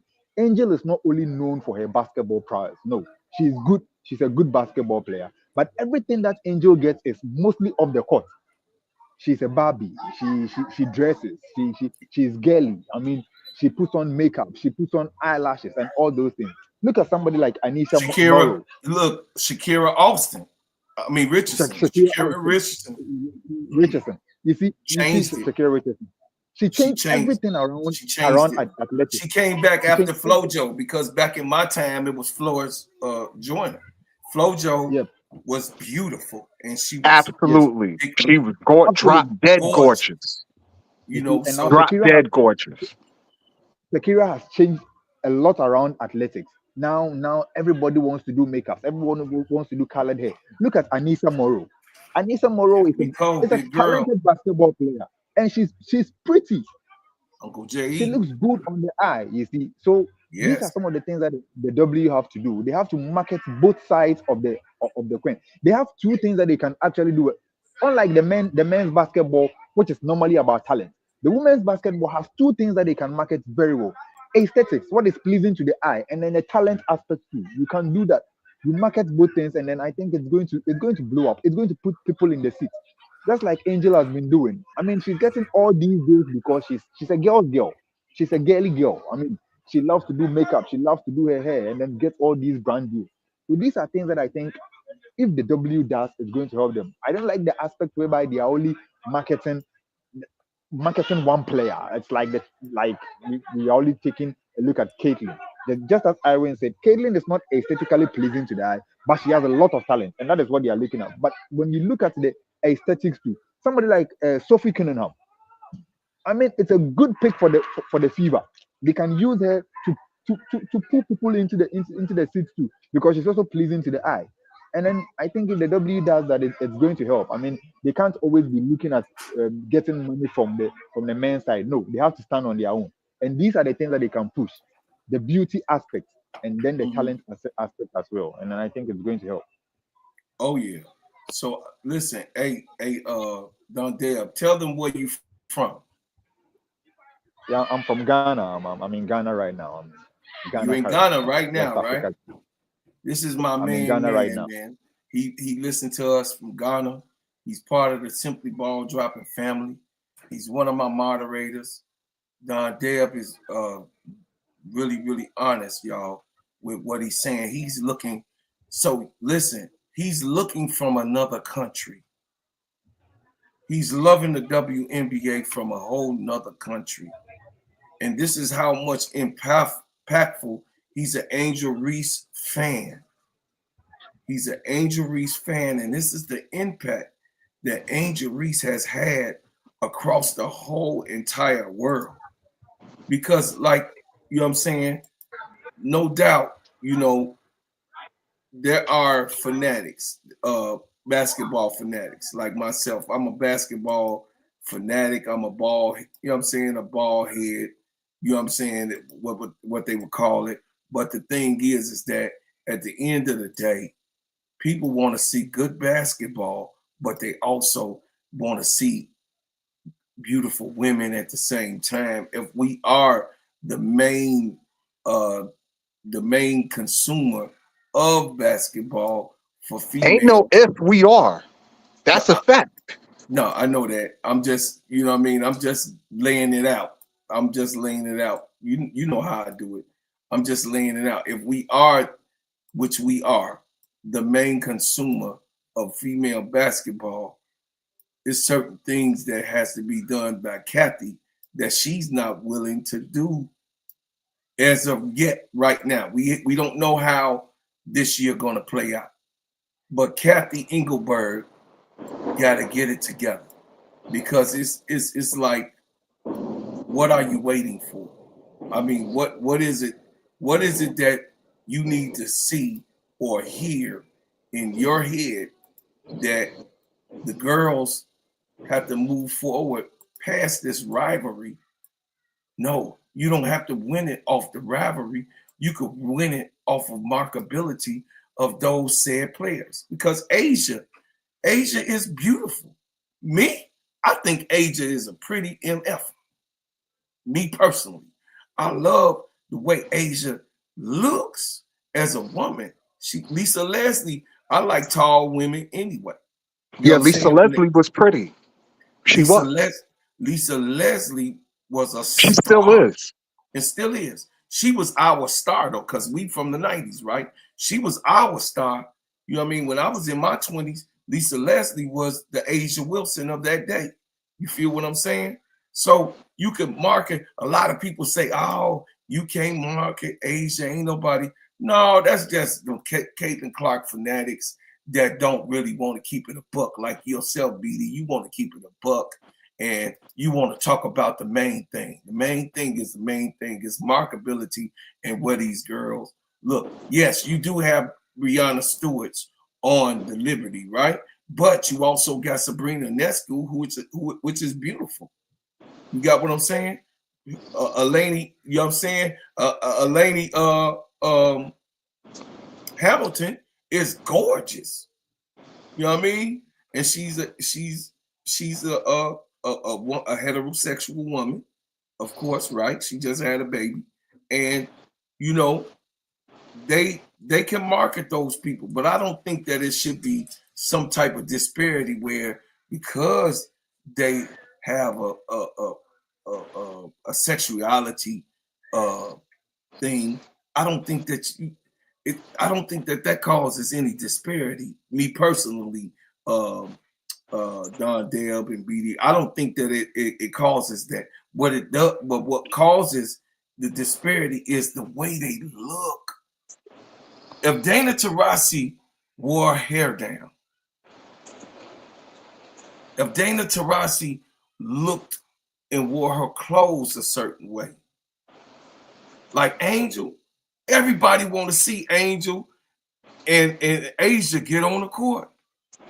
You dig what I'm saying? Everybody want to see Ray get on the court. Ray beautiful. Everybody want to see Satu Sabli get on the court because why? They sexy when they get. Satu Sabli is beautiful. You got what I'm saying? And she a banger. Everybody want to see Lafisha Kaya get on the court. You feel me? So I think that the beauty and the brawn can play play together in existence because we do want them not to just to be beautiful. Because we really don't. I mean, it's the game of basketball. So we don't want them to go, oh, my nails, oh, my hair. Don't throw the pass down. So, no, we don't want to do that because we respect the game. And I know you're not saying that either, DB. I know that's not where you're coming from. And when DB is talking about, because this is my man, he not saying that because of the sexuality is the biggest setback, but that's part of it. Yeah, that's all I was saying, that it plays a part. And don't nobody want to talk about that because it's controversial, but it's the truth. You got to call an ace and a spade. And like, I got a little pushback for somebody in the chat. Somebody said these CC fans are this and that. You understand what I'm saying? But here's the thing. Angel is not an elite player. Not yet. I'm not saying she won't be, because she will be, because the potential is there. She's not even the best at her position. So to call her elite is not accurate. Asia Wilson is elite. Nafisha Collier is elite. Angel Reese is not there yet. She's not. You got to be able to shoot the basketball to consider yourself elite, and she can't shoot the basketball. That's the fact. So guess what, Big BD? Yo, big bro, gonna beg to differ because check it out. Can anybody rebound like Angel? No, and I already said that. Okay, so we agree that no one in the history of the NBA can rebound like Angel. That means she's elite. She's the greatest rebounder ever to play women's basketball at this point. That means she's an elite rebounder, which put her in the elite class at that point, right? Right. Just hold me on. I'm just asking for right or wrong or yes or no. Just because I'm gonna land my plane and then I'm gonna let you go. You half right and half wrong. And here's the example. Wait, hold on. Hold on. I'm gonna let you go ahead and I'm gonna let you fly. But I just want to know, does her rebounding ability bring her eliteness in that particular category, right? Right? Yes, her rebounding is definitely elite. Like I said, she's the greatest rebounding woman I've ever seen, ever. So that leads me to tell you that Dennis Rodman was the greatest rebounder of all time in history in the NBA, and he's elite. Is that right? Is that right? Yes, but Dennis Rodman eliteness wasn't just off his rebounding. Dennis Rodman was also one of the greatest defenders ever to play the game too. Angel Reese is not that. I was just finna go there. You know your boy is cold with it. Now let me finish. I'm pretty cold too. Now, does Angel Reese cut people water off? She has flashes of that. She's not consistent with it. She's not consistent like Dennis Rodman was consistent. She just come off. Plus, Dennis Rodman could guard all 5 positions. Angel Reese can't stay in front of a point guard now. Like, you're not putting Angel Reese in front of Enrique and thinking she's gonna win that battle. Wait a minute, hold on. Come on, man. Hold on, Tiffany. Listen, Tiffany. Tiffany is quicker. Is quicker than Enrique. You telling me Angel Reese could guard Enrique 1-on-1 listen, for a whole game? That what you saying? I ain't say a whole game. Dennis Rodman couldn't guard. Dennis Rodman couldn't guard B.J. Armstrong for a whole game. He said that he wasn't as fast as the guards that's in there, but he can stand by, and the job is to block the shots or to stay in front. Yeah, it's to stay in front. But no, I ain't never seen Dennis Rodman stay 1-on-1 with those type of players. You got what I'm saying? So what I am saying is that Dennis Rodman was an elite defender. Angel Reese, when it comes to 5, 4, 3, and 2, she can get down with the best of them. We didn't see it. I agree with that. We didn't seen it in Unrivaled. I agree with that, and I have seen it. All I'm saying is she don't do it consistently. She's not the defensive stopper that she could be. She's not. Okay, I put it to you like this: Asia Wilson is the most complete player in the W. Her offense is just as good as her defense. Yes. You cannot say that about Angel Reese. Is my point. From the first season. And from the first season, you can't say that about her right now. I'm not saying she won't get to that point, but she's not at that point now. She's not. Her or Caitlin, not elite yet. No, not at all. Caitlin Clark don't play defense. Caitlin Clark right now is pretty much James Harden. She's James Harden right now. She's all offense, no defense. No, that's why me and you get along, because you always keep it a buck. So I get it. You not one of the Caitlin Clark fanatics. You always criticize or think that she could get better in certain things. So I just want the new people that's in here, to know that BD is just like how Coach Marcus is. You know, they keep it a buck. He keeps it a buck. He's an old school fanatic just like me. I'm a basketball head. You know what I mean? I just love the 2 guard down. You know, I love the way the 2 guard and all the way to the 5 plays. Yeah, because like people gauge Angel Reese on what she was doing in Unrivaled, but like I try to explain to people, 3-on-3 is a whole different dynamic than 5-on-5. It's just a completely different dynamic. You have so much more space to operate in a 3-on-3 than you do in a 5-on-5. Like your whole game can change just because of the 2 less people on the court. When you have less people, you have more space. And when you have more space, you could do more things. That's just the reality. You cannot dispel the dynamic, is all I'm saying. Go ahead, Don Dale. He talking out his butt. This is Uncle J.E. Peace. Hey, what's up, It's the nephews. What's good? This dude is talking and pushing narratives if you go to Angel Reese's college career, she was leading her teams in scoring and rebounding. Absolutely. Her highest point in college, she averaged almost 24 points a game. Absolutely. Do you even know what she had in her last college game? How many points she had? Not off the top of my head. I'll let you. I know. 17 points, 20 rebounds. Yeah. 17 points, 20 rebounds. Yes. 3 steals. 5 steals, 3 blocks. Come on, man. This is a phenomenal player you're talking about. And you're judging a rookie player, 1-year player. I'm not judging her. Sir, I'm not an AR hater. I've never been an AR hater. I've never been that. I'm landing. You said she should be averaging 20 points a game and 15 Man, what about CC? She don't got a left hand. You can't find film where she's shooting the left hand or going to the left. You can't find a film where she's hezzy or shooting a mid-range shot. You can't find film. I've never said CC didn't have holes in her game either, sir. I've never said that. Judge I don't know. CC. You might got me confused with somebody else. I call it down the middle. Everybody has their pros and their cons. What I'm saying, I don't play that game and comparing CC with AR. For one, they play 2 completely different positions, so you really can't compare them for real because their games are completely different.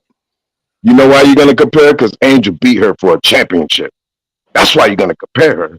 You better talk about it. I'm gonna talk about it. Angel beat her ever since high school. She been beating her, so that's why we're gonna talk about it. We're gonna say you can't compare them basketball wise. They're 2 different positions. It's trying to compare Magic and Bird. You can't really compare Magic and Bird. Not for real. Magic was a point guard. Bird was a 3. I don't care what you do about Angel.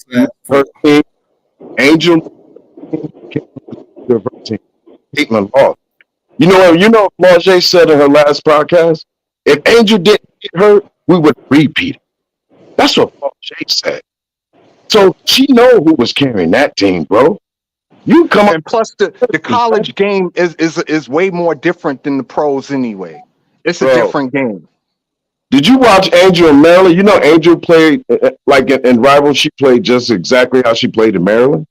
See, you don't have you didn't go do no research. That's how Angel plays. That's how Angel really plays, like a big guard. Mm-hmm. That's true. Okay, my point is she's not going to have the space in the W to play like a big guard. She was doing it in the like LSU. She did in Rival. She's not going to have the space for that. Catch what I'm saying? She was doing it in Maryland where it's 5-on-5. She was doing it in LSU where it's 5-on-5. What are you talking about? That's was doing what? That whole point forward thing. She wasn't facilitating on LSU. Yes, she wasn't a playmaker. Now, was she making? There's a difference between making plays and being a playmaker. There's a huge difference. Angel Reese make plays. She's not a playmaker. There's a difference. She played point guard in high school. She thinks she's a big guard. That's her mindset. Ken Mobley threw her into the rim, bro. She's a big guard and she's a guard in a big body. That's what she thinks she is. Yeah. So you're going on a narrative, bro.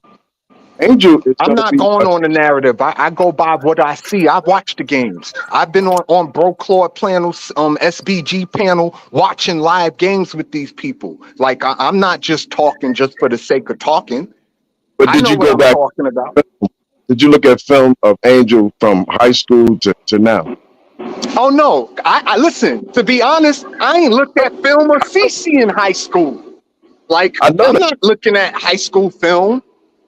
I did. I go from college and up. I'm not thinking about nobody high school. I'll just keep it above. I'm not. And look at high school film and all that because I'm trying to see how this person progressed. If their game regressed or it's progressed. Angel's playing the same game she played from the beginning. It looks a little unorthodox, but she's effective. You ain't going I don't care who you are. Ain't no bad players averaging no 20 points a game. Come on, man. You got to be out of your. I never said Angel Reese was a bad player. In fact, I said the exact opposite. Bro. He did. He did. What I would say I never is, came up here and said Angel Reese is a bum. No. And what is she doing? I never said that. you didn't say that. All I said, y'all get on me and block me and time me out just because I have a little bit of I had criticism stopped of that. Angel Yeah, no, Reese. I stopped that Just though. a little bit. Right. No, I stopped that. You know what I mean? Because the thing is that, listen, this is, for everybody that's coming new in the chat, this is an Angel Reese podcast. And this also is a Sky podcast for Chicago Sky. But I also am, which B Will tell you, B Will is one of my partners that's been here for a long time, and all my girls, ADP and her active life, all of them will tell you that I also am a Minnesota Lynx fan. I also am a Aces fan. So I always have my choice of four, and my choice of four has always involved other, teams that I really Right, me too. like. Listen, I'm a Liberty fan, but I'm a CC fan. I'm not a Fever fan. I'm a CC fan. But Right. if I have my I get team is the Liberty though, because I'm from New York. Right. So I'm a Liberty fan. I was gonna tell him that, BD. I know you. I'm living in New York right now, so you ain't saying nothing. I'm from New York, born and raised in New York. Yeah. Right, me too. Brooklyn, New York, Bedford-Stuyvesant, the livest one, representing BK to the fullest. Make an assessment without going looking at the film, though. Don't say she's not an elite scorer or offensive She's player. not an elite. She's not. She's not that yet. She is not that yet. She is not Nafisa Collier. She is not Asia Wilson. She's not averaging 20 or 25 points a game. She's not. Not yet. First of all, Not yet. but she's the second leading scorer out of the rookies last year. What are you talking about? Over Rika Jackson, who got all the offensive bag and all that. She was second in scoring, bro. What are you talking about? To Rikia Jackson's defense, she sat on the bench for half the season too, and the public had to beg and plead for the LA Sparks coach to put her in there because she was supposed to be starting, and they were running her around. Rikia Jackson should have been on the floor from day one, and she was not. You know, that sounds like you just make excuses. I don't care what you talk about. That's a fact. It's a fact that Angel scored her.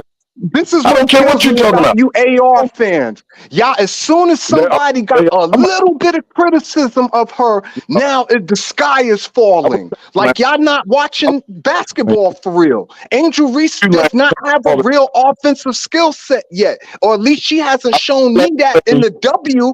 In Unrivaled, she was killing. I'll give her that. She was killing in Unrivaled. But again, the 3-on-3 dynamic is a whole different thing than the 5-on-5 dynamic. It is.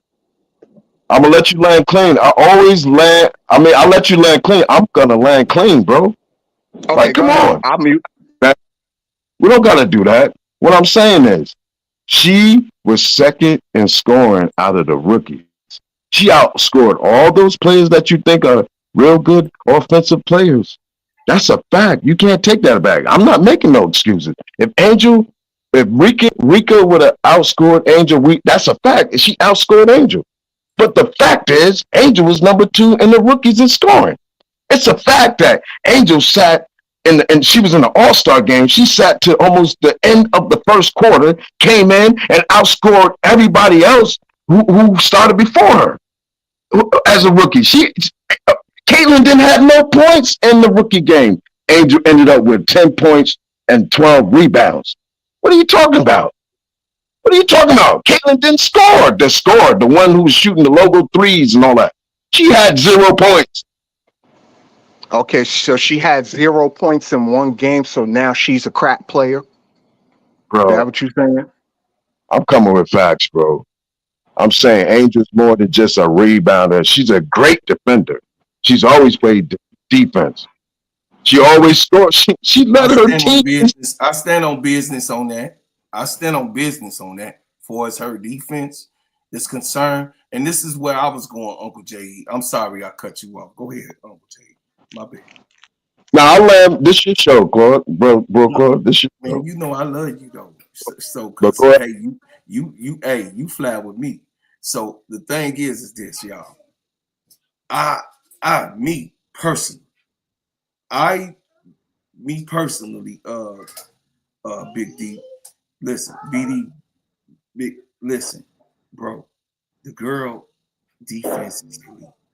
The girl's rebounding is elite. And you are right. Her game need to show in this year's WNBA. Her game needs to show what she has done and worked on the off season to prove that she is this elite player that we say that she is, that I know she is, but it has to be shown and transferred to the WNBA. I Listen, believe Angel, that. I'm sorry, bro, Claude. Angel Reese just needed somebody to open her game up, and Ariel Atkins is going to do that for her if Oh, she stays healthy. absolutely, absolutely. Ariel Atkins is a phenomenal progressive player. Yeah, Angel, she's going to do wonders for Angel Reese. Look, I'll give you an example. Aaliyah Boston is a good player, right? She's right? a good post player, but Caitlin Clark really opened the Aaliyah Boston game up. Aaliyah Boston became a playmaker last year. She wasn't a playmaker in her rookie year, even though she won Rookie of the Year, but she Mm-hmm, wasn't getting 8 and 10 assists in a game in mm-hmm, her rookie year. mm-hmm. Chelsea Yo, Mitchell wasn't passing the ball 2-3 years ago. You think bro, all that happened in a vacuum? can I ask you a question? Who do you think had the better college career, Camilla, Camilla Cardoso or Angel Reese? Cardoso. No, Angel got better stats than Cardoso, points and everything. Mm-hmm. That's true. That's I true. think Cardoso No, got more chips though. Do Cardoso got 1 chip or 2 college not what chips? I'm about. Too. That's not what I'm talking about. I'm trying to tell you, Angel was a better player than Cardoso.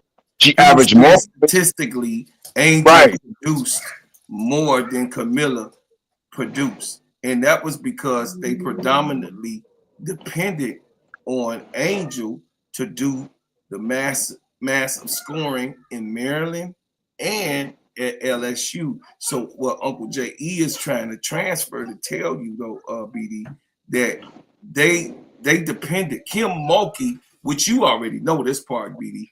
Kim Mulkey depended on Angel scoring the basketball. You knew that. I mean, you're not new to that part. You knew that wherever Angel was, she just was not a shot blocker. She was not just a defensive mogul, a rebounder. On LSU, which showed with Lauren Betts. I don't know if you watched yesterday. The commentators yesterday were talking about how Angel cut Lauren Betts' water off Right. when they Because played Morrow didn't UCLA. have nothing for her yesterday. That's Morrow had nothing for you. that's what I'm now. Let me chew this curd real quick, BD, real quick, and then Don Deb, I'm gonna let you go. Let Bro Claude cook for a second. Angel Reese on LSU showed who she was and how elite she was. Because if she wasn't so elite, Lauren Betts, with Angel Reese present, could never have done the shit she done yesterday. And they showed it. Every last commentator, every last scout, everyone that was around knew that this was going to be a game that LSU could possibly lose. Because why? Elisa Merrill is shorter than Angel, so she was not predominantly on Lauren Betts. And when Smith was playing her, Smith did the best that she could. But Angel Reese, as a power forward, she took on Lauren Betts and say, hey, today I'm going to play the goddamn 5 because I'm going to show you that she ain't going to be able to move a goddamn thing. And they were showing you clips during the whole game of the LSU UCLA game on what made it different. So when you got a player that can play 5, 4, 3, she going to play the 2. She going to play the 2. You're going to see her dribble. You see that she can really dribble. But now she going to play, like she said, I really don't want to be named in the position. But Kim Mulkey did that. So when she came into the league, they was having her as a 4. That's why they dropped her to 7. If she would have just been given the credibility and the rating that she earned from Maryland to her junior year in LSU, they would have not put that 4 on her. They would have made her a 3 when she came in, and then her draft stock would have went up. But this was the political policies that they played in the draft last year that made that girl be picked 7. And if you notice, BD, every single last one of those, except for who it is, except for the Storm's coach, all of them MFers got fired. Every last one of those goddamn coaches that passed up on Angel Reese last year, they all gone. They jobless. The father and the son at the Mystics, they got their ass. Get your ass up out of here, because they narrative last year, you didn't know this because you're not really that big of an AR fan, but I know the insides. They was talking about AR. They was talking about, nah, she's not worth it to put a risk on to bring whatever to the team. No, AR came to this boy. Listen, AR came to this boy and turned that whole shits around, and she dropped to 17. And guess what? AR had proved all the critics wrong, and every last one of those coaches and every last one of those GMs got their ass fired. Hold on a second, y'all. Hold on. This is in the middle of part. I got to bring this up real quick, y'all. Hold on a second. We are in our second hour, y'all. We in our second hour. I'm asking for donations. Donation. I thought it was the trash. Don't be hitting on me. Put some money in, stupid ass. I whoop your ass, class. Don't call me now. You tall black motherfucker. There's women up inside. I don't give a fuck about donation. I thought it was the trash. Don't be hitting on me. Put some money in, stupid ass. I whoop your ass, class. Don't call me now. You tall black motherfucker. There's women up inside. So if y'all would like to give a super sticker, a super chat to support and help me do this production, I appreciate it so much. This is an extension of Simply Ball Dropping Podcast with my main man, K-Sap.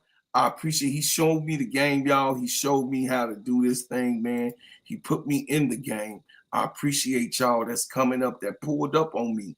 I appreciate everybody that's doing, you know what I mean, that has came and given their opinion.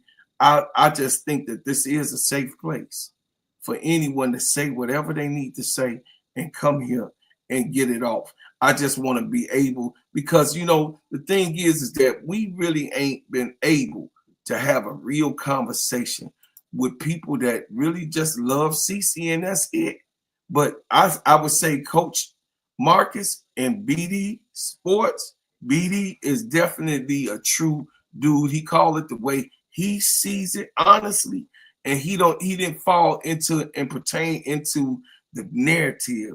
So I like it to leave a space open for the Caitlin Clarkers that's not here to trash our Angel Reese, because these type of conversations like Uncle J.E. is having and what I'm bringing, it brings light to certain things that, you know, may have been missed by BD or other Caitlin Clark, because they didn't really watch AR in college or see her play in high school, or didn't even bother, even up to right now, to go and trace her track record. So it brings a conversation of intelligence, because we know that Caitlin Clark is not a solid player.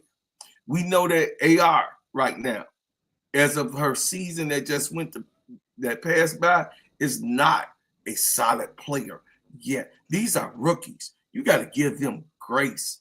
Give them grace. Give them grace. Get off of this one better than that one. Give these girls grace. Let us help them build the WNBA.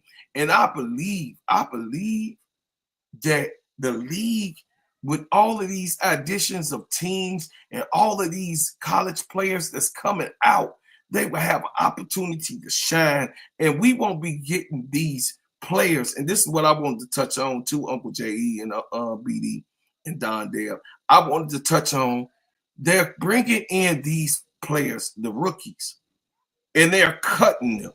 They was getting, me and BD was discussing before you got here, Uncle J.E., that they was cutting players and the rookies didn't have a chance. But Angel and Caitlin and Angel, they both came in and cut that shit out.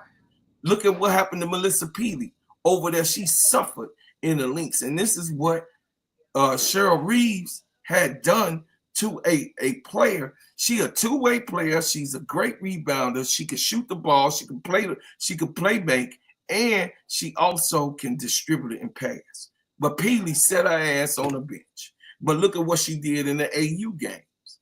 You got what I'm saying? So I think that it's unfair of what was happening to the rookies. I think that it was wrong for it to be done the way it was done, the way the rookie seasons would be displayed, or either you was on the bench, coming off the bench, or you didn't get off the bench at all.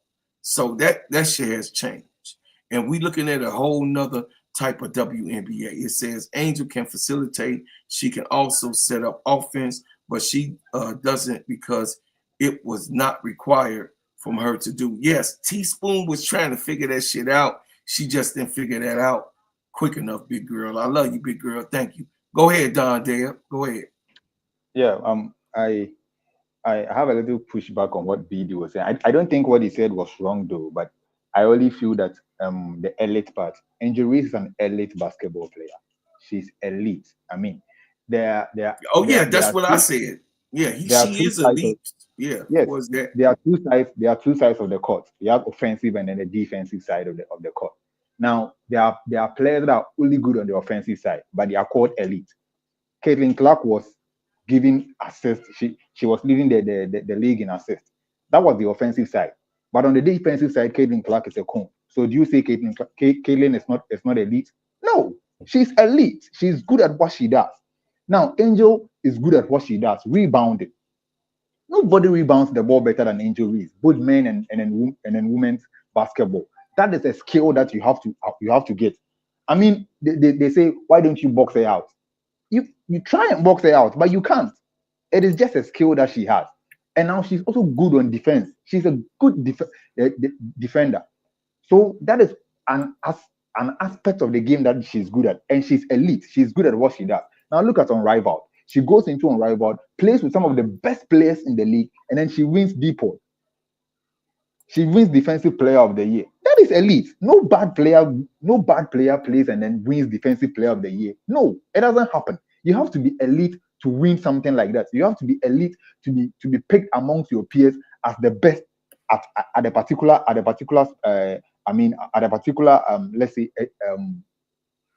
particular statistic. You see, you have to be good to be picked at that spot. It's just like soccer. We have offense, we have defenders. There are players that are good defenders. Just because they are good defenders, that doesn't mean they are not elite. No, you have to be a good player to be able to be a good defender. So that is elite play. And then Angel Reese has not always had a bad offense. No, in college she was averaging 20 and 15. I mean, no bad player averages 20 and 15 in college. No, it doesn't happen like that. You don't lead your team to a championship, become the best the best player of the championship, the MOP, and then you say you're not elite. No bad player does that. You have to be elite to be able to do that. And then she comes into the W and then she breaks records. I mean, as a rookie, she goes into the All-Star game and becomes the first rookie to record a double-double. It doesn't happen if you're not elite. No, no bad player does that. You see, so just like Caitlin and an Angel, I believe that I agree that they have things that they have to work on. For instance, offense. And Angel has not always been bad on offense. It was the way that the sky was structured. That made some of these things very difficult for her. But in this coming season, just as you pointed out, Ariel Atkins is going to help a lot. And we saw what Angel can do when she's playing with a good guard, especially in Unrivaled. Now, people will say Unrivaled is just 3-on-3, but it's 3-on-3 on a full court. And it's difficult to play 3-on-3 on a full court with all those spaces. And then she was just moving up and down like that. You have to have a high motor to do that. So when she gets a good guard, we also what playing with Chelsea Gray did for her game. And then it shot up her field goal percentage massively. In college, she was averaging 50% from the field. So she has not always been bad. It's just that she came into the league and then the dynamics was different. But you don't become the best rebounder in the league if you're not elite. She's an elite player, just like Caitlin is. They are all elite. These two rookies are elite players. Yes, they have things that they have to work on. Angel is not Fee. Angel is not Asia. You can't compare a first-year rookie to somebody who has played in the league for like 10 years. No, but there's an aspect of the game that she's better than Asia, and that is rebounding. And so you can't say because of that. She broke. Listen, Angel and Caitlin broke the most records for any rookie class. You see, so you can't say that these players are. So they are elite as rookies. They are elite rookies that then came into the W that they gained. That's right. They came in their game that they displayed broke many records. So to not call them elite, no, they're the elite rookies. Are they on the level of Asia and Stewie them? No. Not yet, because why? Because they haven't won a championship. They haven't done anything. They just came in. Right. They just right, came and that in. was my whole point. You can't be elite when you don't have the body of work and when your game still needs to be worked on. How can you be elite? No, there are certain aspects they have to work on. But there are aspects of the game too. You can't deny they are the best at what they do. I said that. I came on here and I said that Angel Reese was the greatest rebounding woman that's ever played basketball. That was one of the very first initial things that I said. I heard that. I agree. You said that, Bill, but that also makes her elite. Just that there are certain aspects that they have to improve on. I agree with that. They have to improve on a whole lot of things. Just like Caitlin has to improve on her turnovers. But you can't say because Caitlin turns the ball over a lot, she's not elite. No. My thing is, I'm saying is you can't be elite and be a one-trick pony. To be elite, you have to have a multifaceted game to be elite. Like Asia Wilson's elite because she's a complete player. Her offense is just as good as her defense. You keep calling her. You cannot say that about Caitlin Clark. You cannot say that about Angel Reese. You just can't. You can't average 20 points a game if you're not elite. You can't say BD, hold on. You can't say Caitlin is a one-trick pony. No, she's not a one-trick pony. She leads the league in assists. She leads the league in 3-point shooting.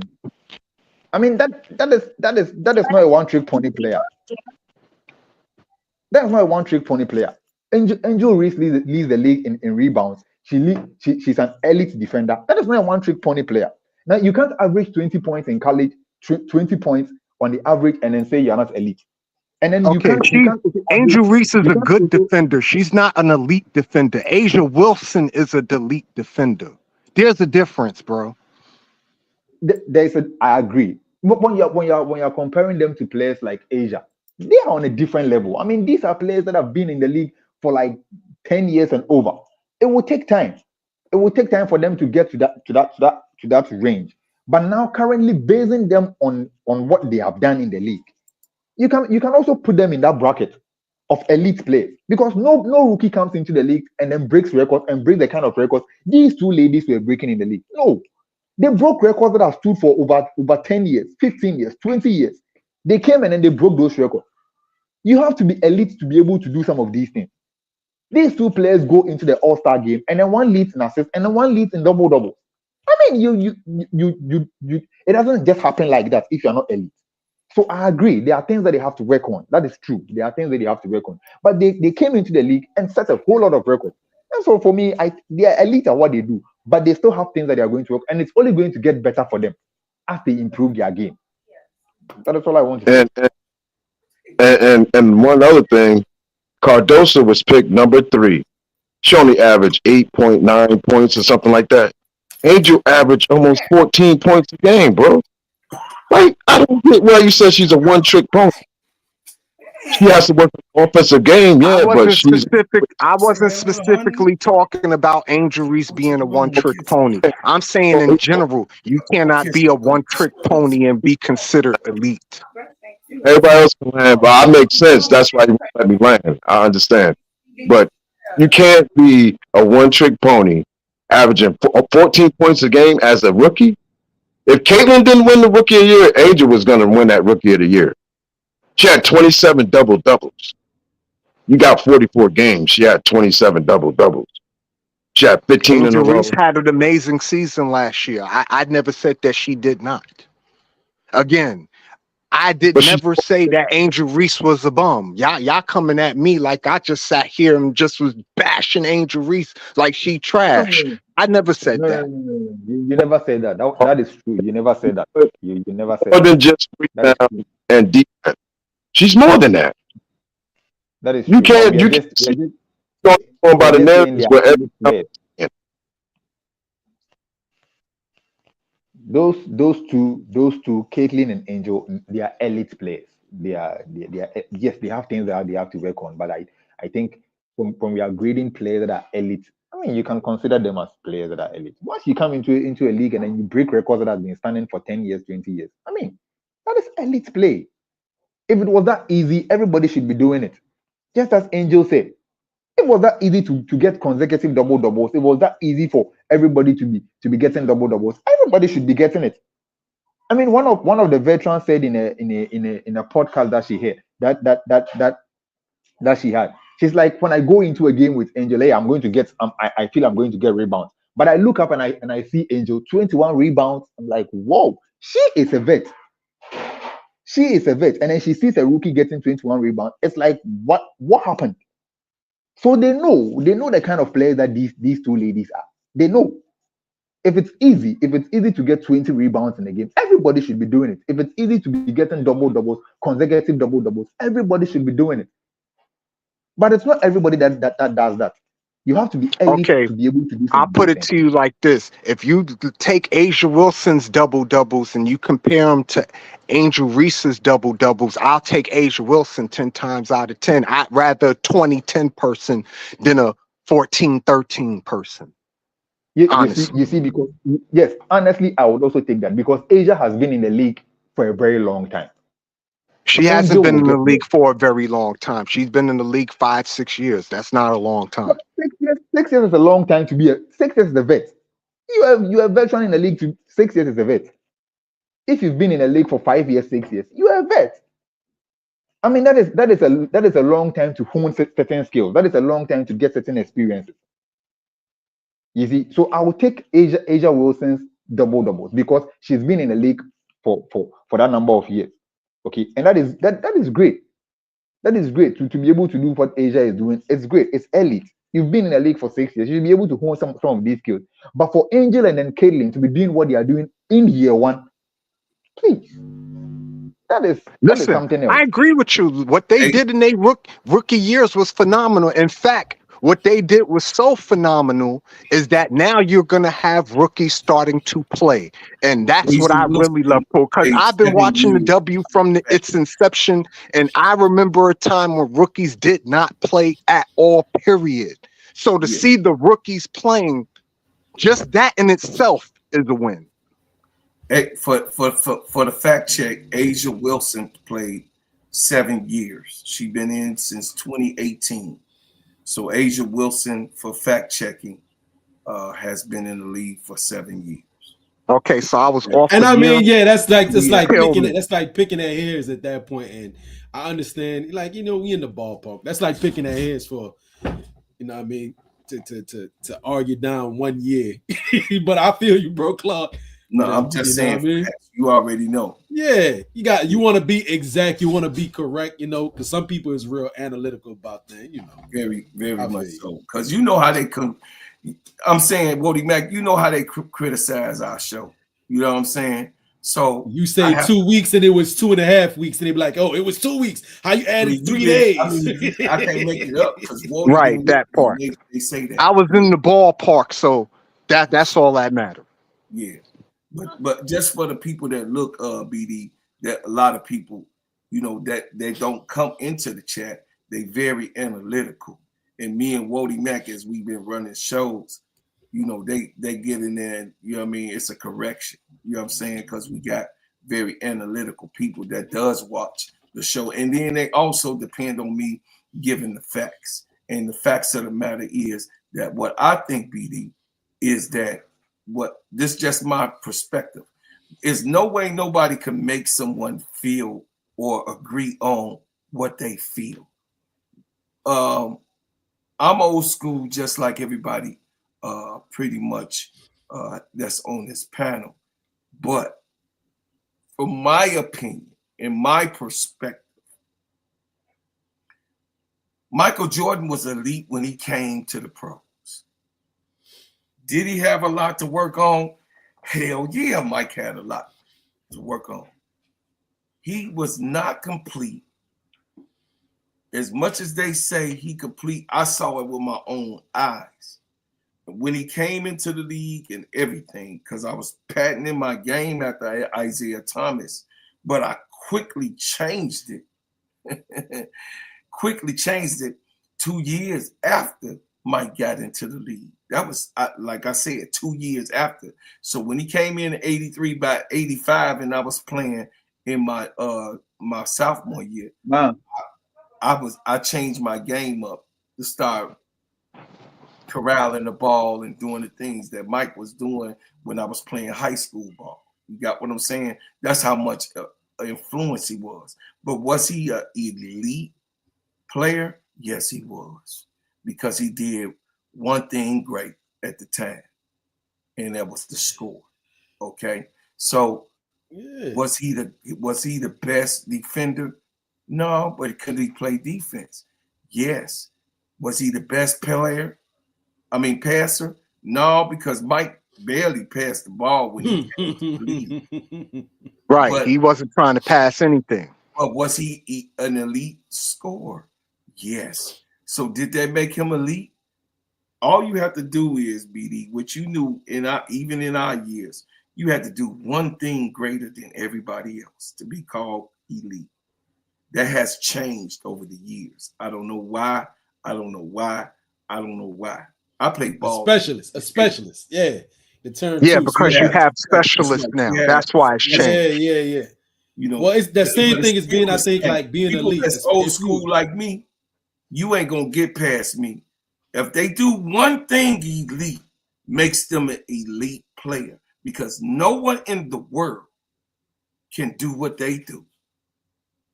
They have proven that they are the best at it, not just in doing it, but breaking records and doing it to the next level. You got what I'm saying? So that's what an elite player is. Only that one thing. If you was going to rebound for me in the game, you my rebounder. If you was my person that was going to make sure that you get the ball, which was my point guard, you the conductor then. You lead the charge. But my shooter, he always is on my wing. My 2 or my 3 going to be always there to shoot that goddamn ball. And whichever one shot the ball the best was getting the ball. You dig what I'm saying? You remember Sean Kemp? Sean Kemp was not a shooter. Yes, sir. He couldn't shoot at all. But what he was an elite scorer. He was an elite scorer. No one can score like Sean Kemp when he came in. Not even Michael Jordan. This man was jumping over heads at one time in his career. So, you know, BD, I know the scale has gotten broader because of the politics of the game. But I take you right to the OG roots, like Uncle J.E. said. The root of this right here in this conversation is that does she do, and Dondale, does she do something elite that no one else does? Yes, she does. So therefore, that and what she's elite in makes her one of the elites, but she needs to work on that. And that's what you were saying, BD. So Exactly. go ahead and flag your plane. Go ahead. Yeah, and I'd even say maybe a couple of things you can look at that she does. I want to say at an elite level, and there's other players we can compare it to, but that I don't want to bog it down with just also in comparison with the specialist, because I feel like somebody who's like, say, a 3-point specialist and they're consistent with it, depending on how you're going with that definition of specialist, I find that to be maybe that's an elite skill. But just to speak solely on Angel, though, right? A lot of people already know what one of her elite talents has been, being, a good rebounder. But it seems it's something that accentuates what she does very well. Also, I found the fact that I kind of seen it more so in Unrivaled, that she's also very, very strong for her size in comparison to, her peers. I mean, there's still going to be some problems when you get against those John Quells and the Bree Jones of the world, because they just outweigh her and they can just lean on her. But she's extremely strong, and she's a bully.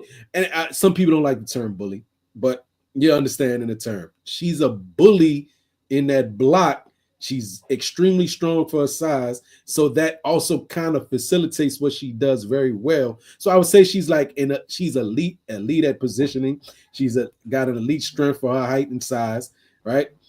And she's elite at tracking the ball, even though it don't seem like she's getting off the floor for the rebound. But she was in the rival. They were showing, they was having a grab the rim contest. She could actually jump, which I'm surprised why she don't look like she's jumping for the rebound though, but she can actually jump. So I feel like she's got elite strength for her position and rebounding and in the way she positions herself. There's a lot of things good in that block. This has been very fun for me. I got to get ready to go to work, but I'm gonna leave y'all with this. Miss Engelberg needs to act like Mr. Stern and rig some shit. We need to see a Fever Sky semifinal so we could get these ratings up and bring the women's game to where it should be, so these women could start getting paid. I don't care how they do it. I don't care how y'all feel about it. Rig that shit so they can face each other in a playoff setting so we could get some views and some money. BD, hey, not for nothing. You don't think that the whole 80s was rigged? The Celtics and the Lakers was in the finals 8 years out of 10. You think that happened by happenstance? No, that didn't happen by happenstance. That happened because they were trying to save the damn league. And the WNBA is in the same position that the NBA was in the 1980s. Year. Yes, they are in their 28th They're in the same exact position. So they need to push that parity. I was trying to deal with the person earlier. Remember, I was dealing with the person earlier. We're not in Wilt Chamberlain years. When they was like, oh, Wilt Chamberlain scored this, what did that give him? I was like, we're not in the era of Wilt Chamberlain. We're in the era of Magic Bird, Michael Jordan, Isaiah Thomas, Akeem Olajuwon, Patrick Ewing. We're in the 28th year where those players, when the NBA had expanded, it was 28 years. And we're in that with the WNBA. Now it's time for its birth, and rightfully so. BD, I appreciate you coming up on the panel. I appreciate you giving your opinion. Go ahead and mash on out. I thank you, man. I thank you so much. For sure. Thank you for having me and not timing me out today. Oh no, I don't do it. I don't even see you in the chat when it happens. I appreciate it though. You already know. If somebody, y'all don't do that to BD, man. That's my friend. Like Wody Mack, my friend. He a Caitlin Clark member, and he a bread maker. He supports the channel. But we had to get that thing straight, BD, with Wody. You know what I'm saying? A lot of people have Wody Mack confused. But Wody, a person, I'm gonna say this real quick, Wody. And me and you talk about this all the time, even in our private session. People hate other people to disagree with them. For why, I don't know.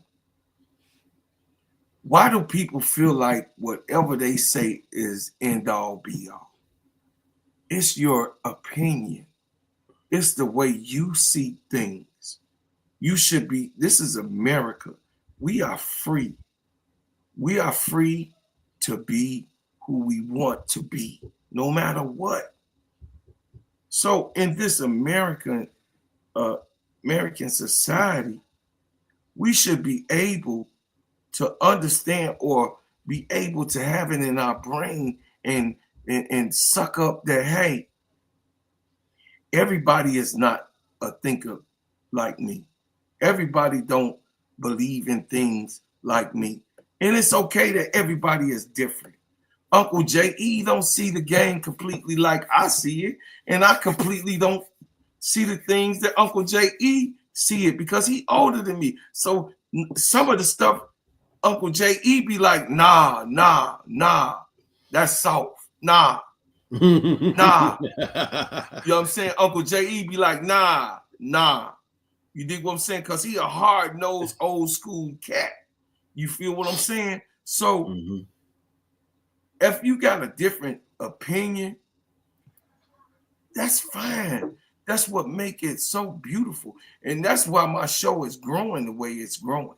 Because I feel like everybody who got an opinion should be able to voice their opinion, say what they're going to say, and then leave it right there. You feel what I'm saying? So I thank everybody for coming on the show. You know, I thank everybody for coming here, being a part of this. This is the part of the show where I'm asked for anybody. If you would love to support the channel, you could give a super chat or a super sticker. You can support the channel and help me build this channel. As y'all seen that I came, Wody Mac, I tell you, I didn't have no subscribers. I had no subscribers. But now I got, let me go to this, Wody Mac. Let me show them where I'm at right now. Right now on my subscribers,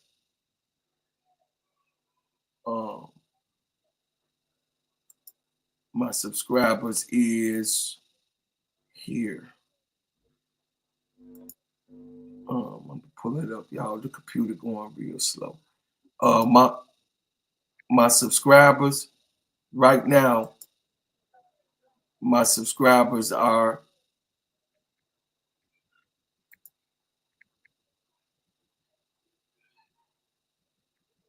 1,373. I'm asking if you guys would love to help me get to 1,400. And that's to tell a friend to tell a friend. We doing a great job, y'all. Bread makers, y'all doing a great job, man. I thank the bread makers for supporting me and helping me build the channel. And they tell everybody, they tell everyone about this channel.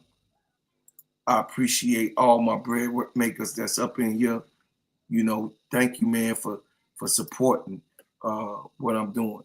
So this is the part of the show. I'm asking if you would love to give a donation, if you would love to help me build, if you would love to support and put this channel where it's supposed to be. This is the part.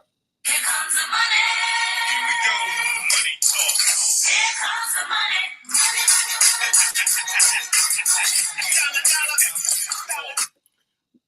Shout out to my main man, Van. My main man, Van, is a giver, a supporter, and a helper of this channel.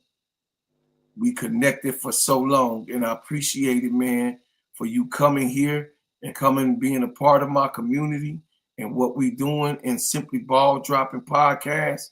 I thank you, man, for your support, man, and you helping us. Here comes the money. Here we go.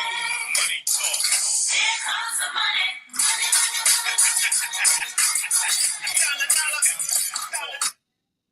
Hey, shout out to my brother, Wody Mac, who keep it popping.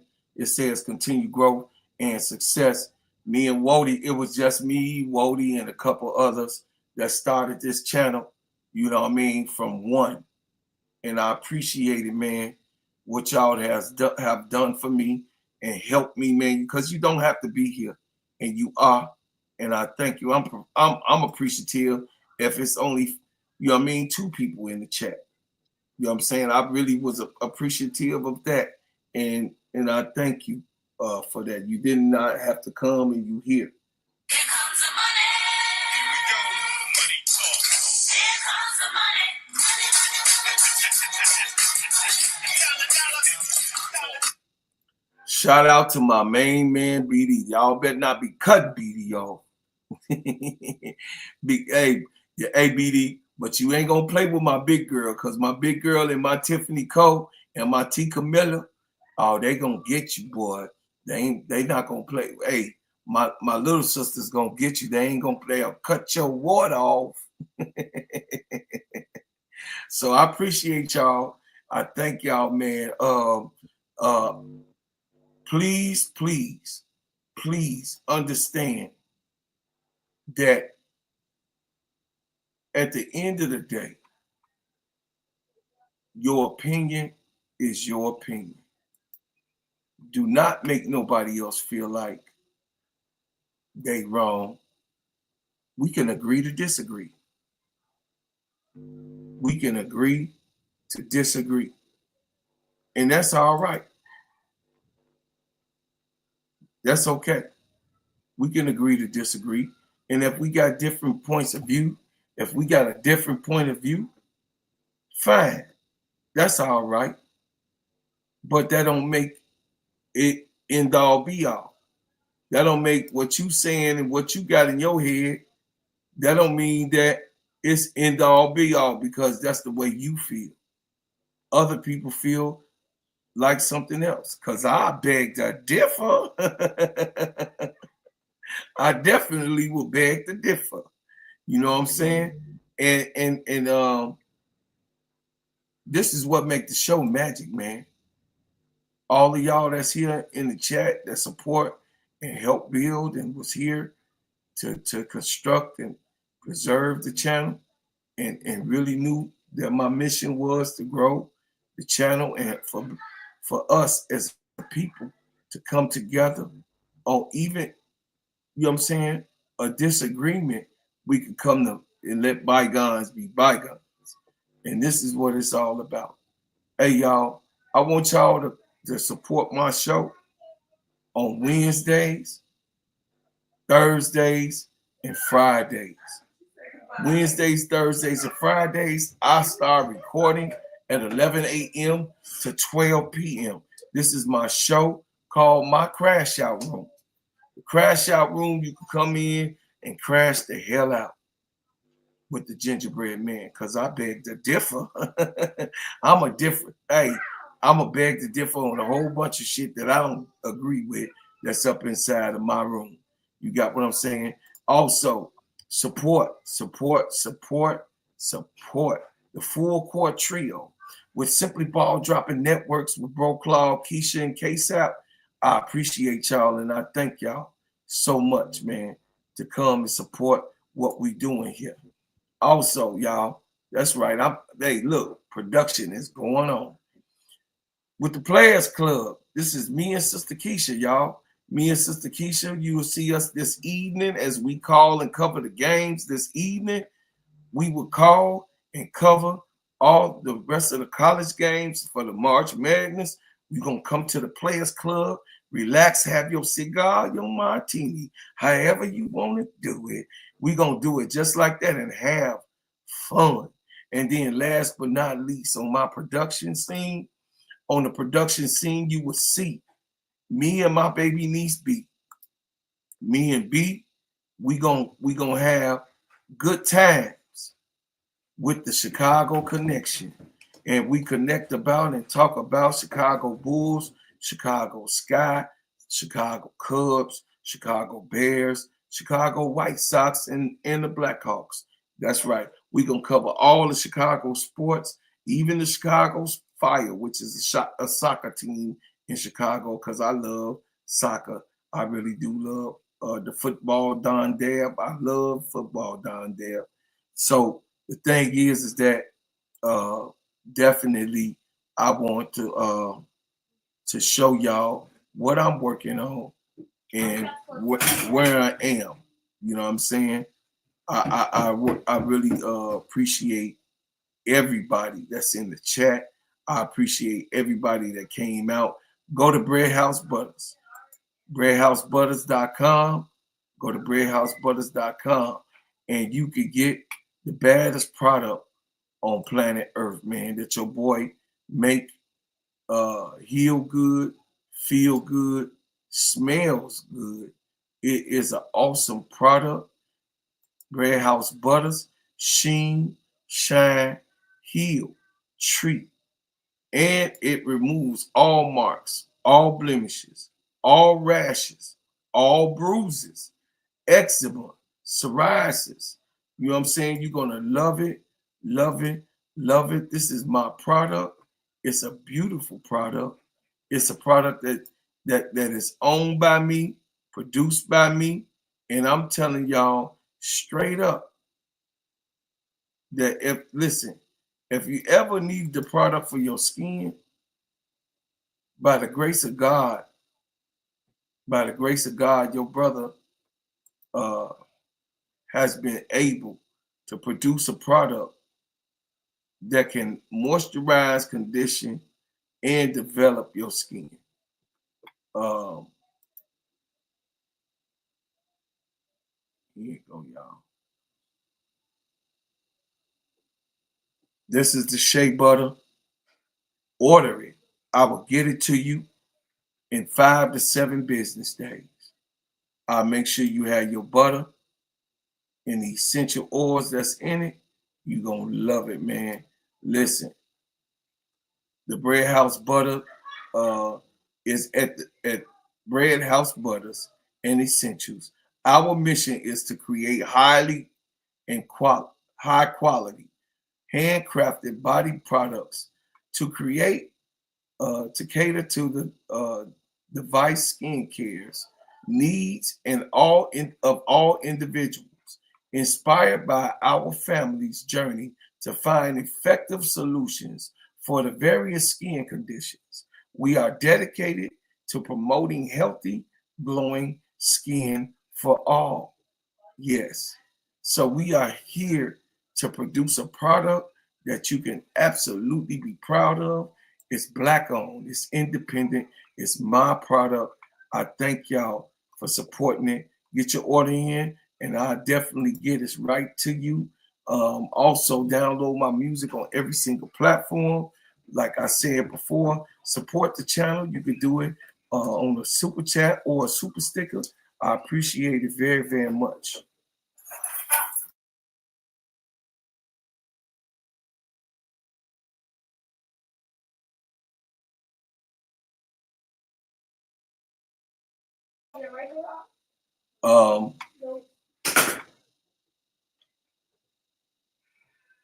I appreciate everybody. I'm having some technical difficulties, y'all. Y'all already know. The computer is slowing down, y'all. I appreciate y'all. Y'all already know how it is in Chicago. It's been like this for a little while. I'm getting frustrated about it. But I leave as I came with another banger. Thank y'all. Appreciate y'all for supporting me now. Have a good day. Don't let nobody get on the nerves. Big girl, we got that rap van rolling on them dubs. You can catch us later while we ballin' in the club. We them bread makers, we them bread makers, we them bread makers, we them bread makers. Shots me in the club, spinning them ends, smelling like ginger man oil in my bins. Drop top down and I'm rolling 2 friends. Bread making everywhere, starting new trends. Look at baby girl, she looks so good. She say she want a hustler, represent the hood. Knots in my pocket make these say you can't touch me even if you dream that you could. I'm so fresh. Yes, I'm fly. I got that money, yeah, man. I'm the guy. Shutting me down, no, use a lie. Ginger man, top bread, liquor in the shot. We got the rap van rolling on them dubs. You can can catch us later while we ballin' in the club. We them bread makers, we them bread makers, we them bread makers, we them bread makers. Shorty looking good, she got her hair done. She out with her friends and they wanna have fun. They want a bread maker, they want a bread maker, they want a bread maker, they want a bread maker. My gear fresh, my whip white, my girl raw, cause my game tight. I'm a bread maker, I'm a bread maker, I'm a bread maker, I'm a bread maker. I don't spit game, I just talk money. Can't communicate like that, then all your words sound funny. I'm a bread maker, I'm a bread maker, I'm a bread maker, I'm a bread maker. It's bread making 101, and I'm the head of the class. And if you want that boy to pass, cause I thumb up your eye. You a day late, dollar short, never clicked on the court. Claim to be a hustler, but can't pay child support. Money up, do what? No shorts, raw cut. Gooley goons posted up, money long pulling up. Out here with the tumbleweed, selling like you can't believe. Keep a trick on my sleeve, that's my shot. We got a little van, rolling on them dubs. You can catch us later while we ballin' in the club. We them bread makers.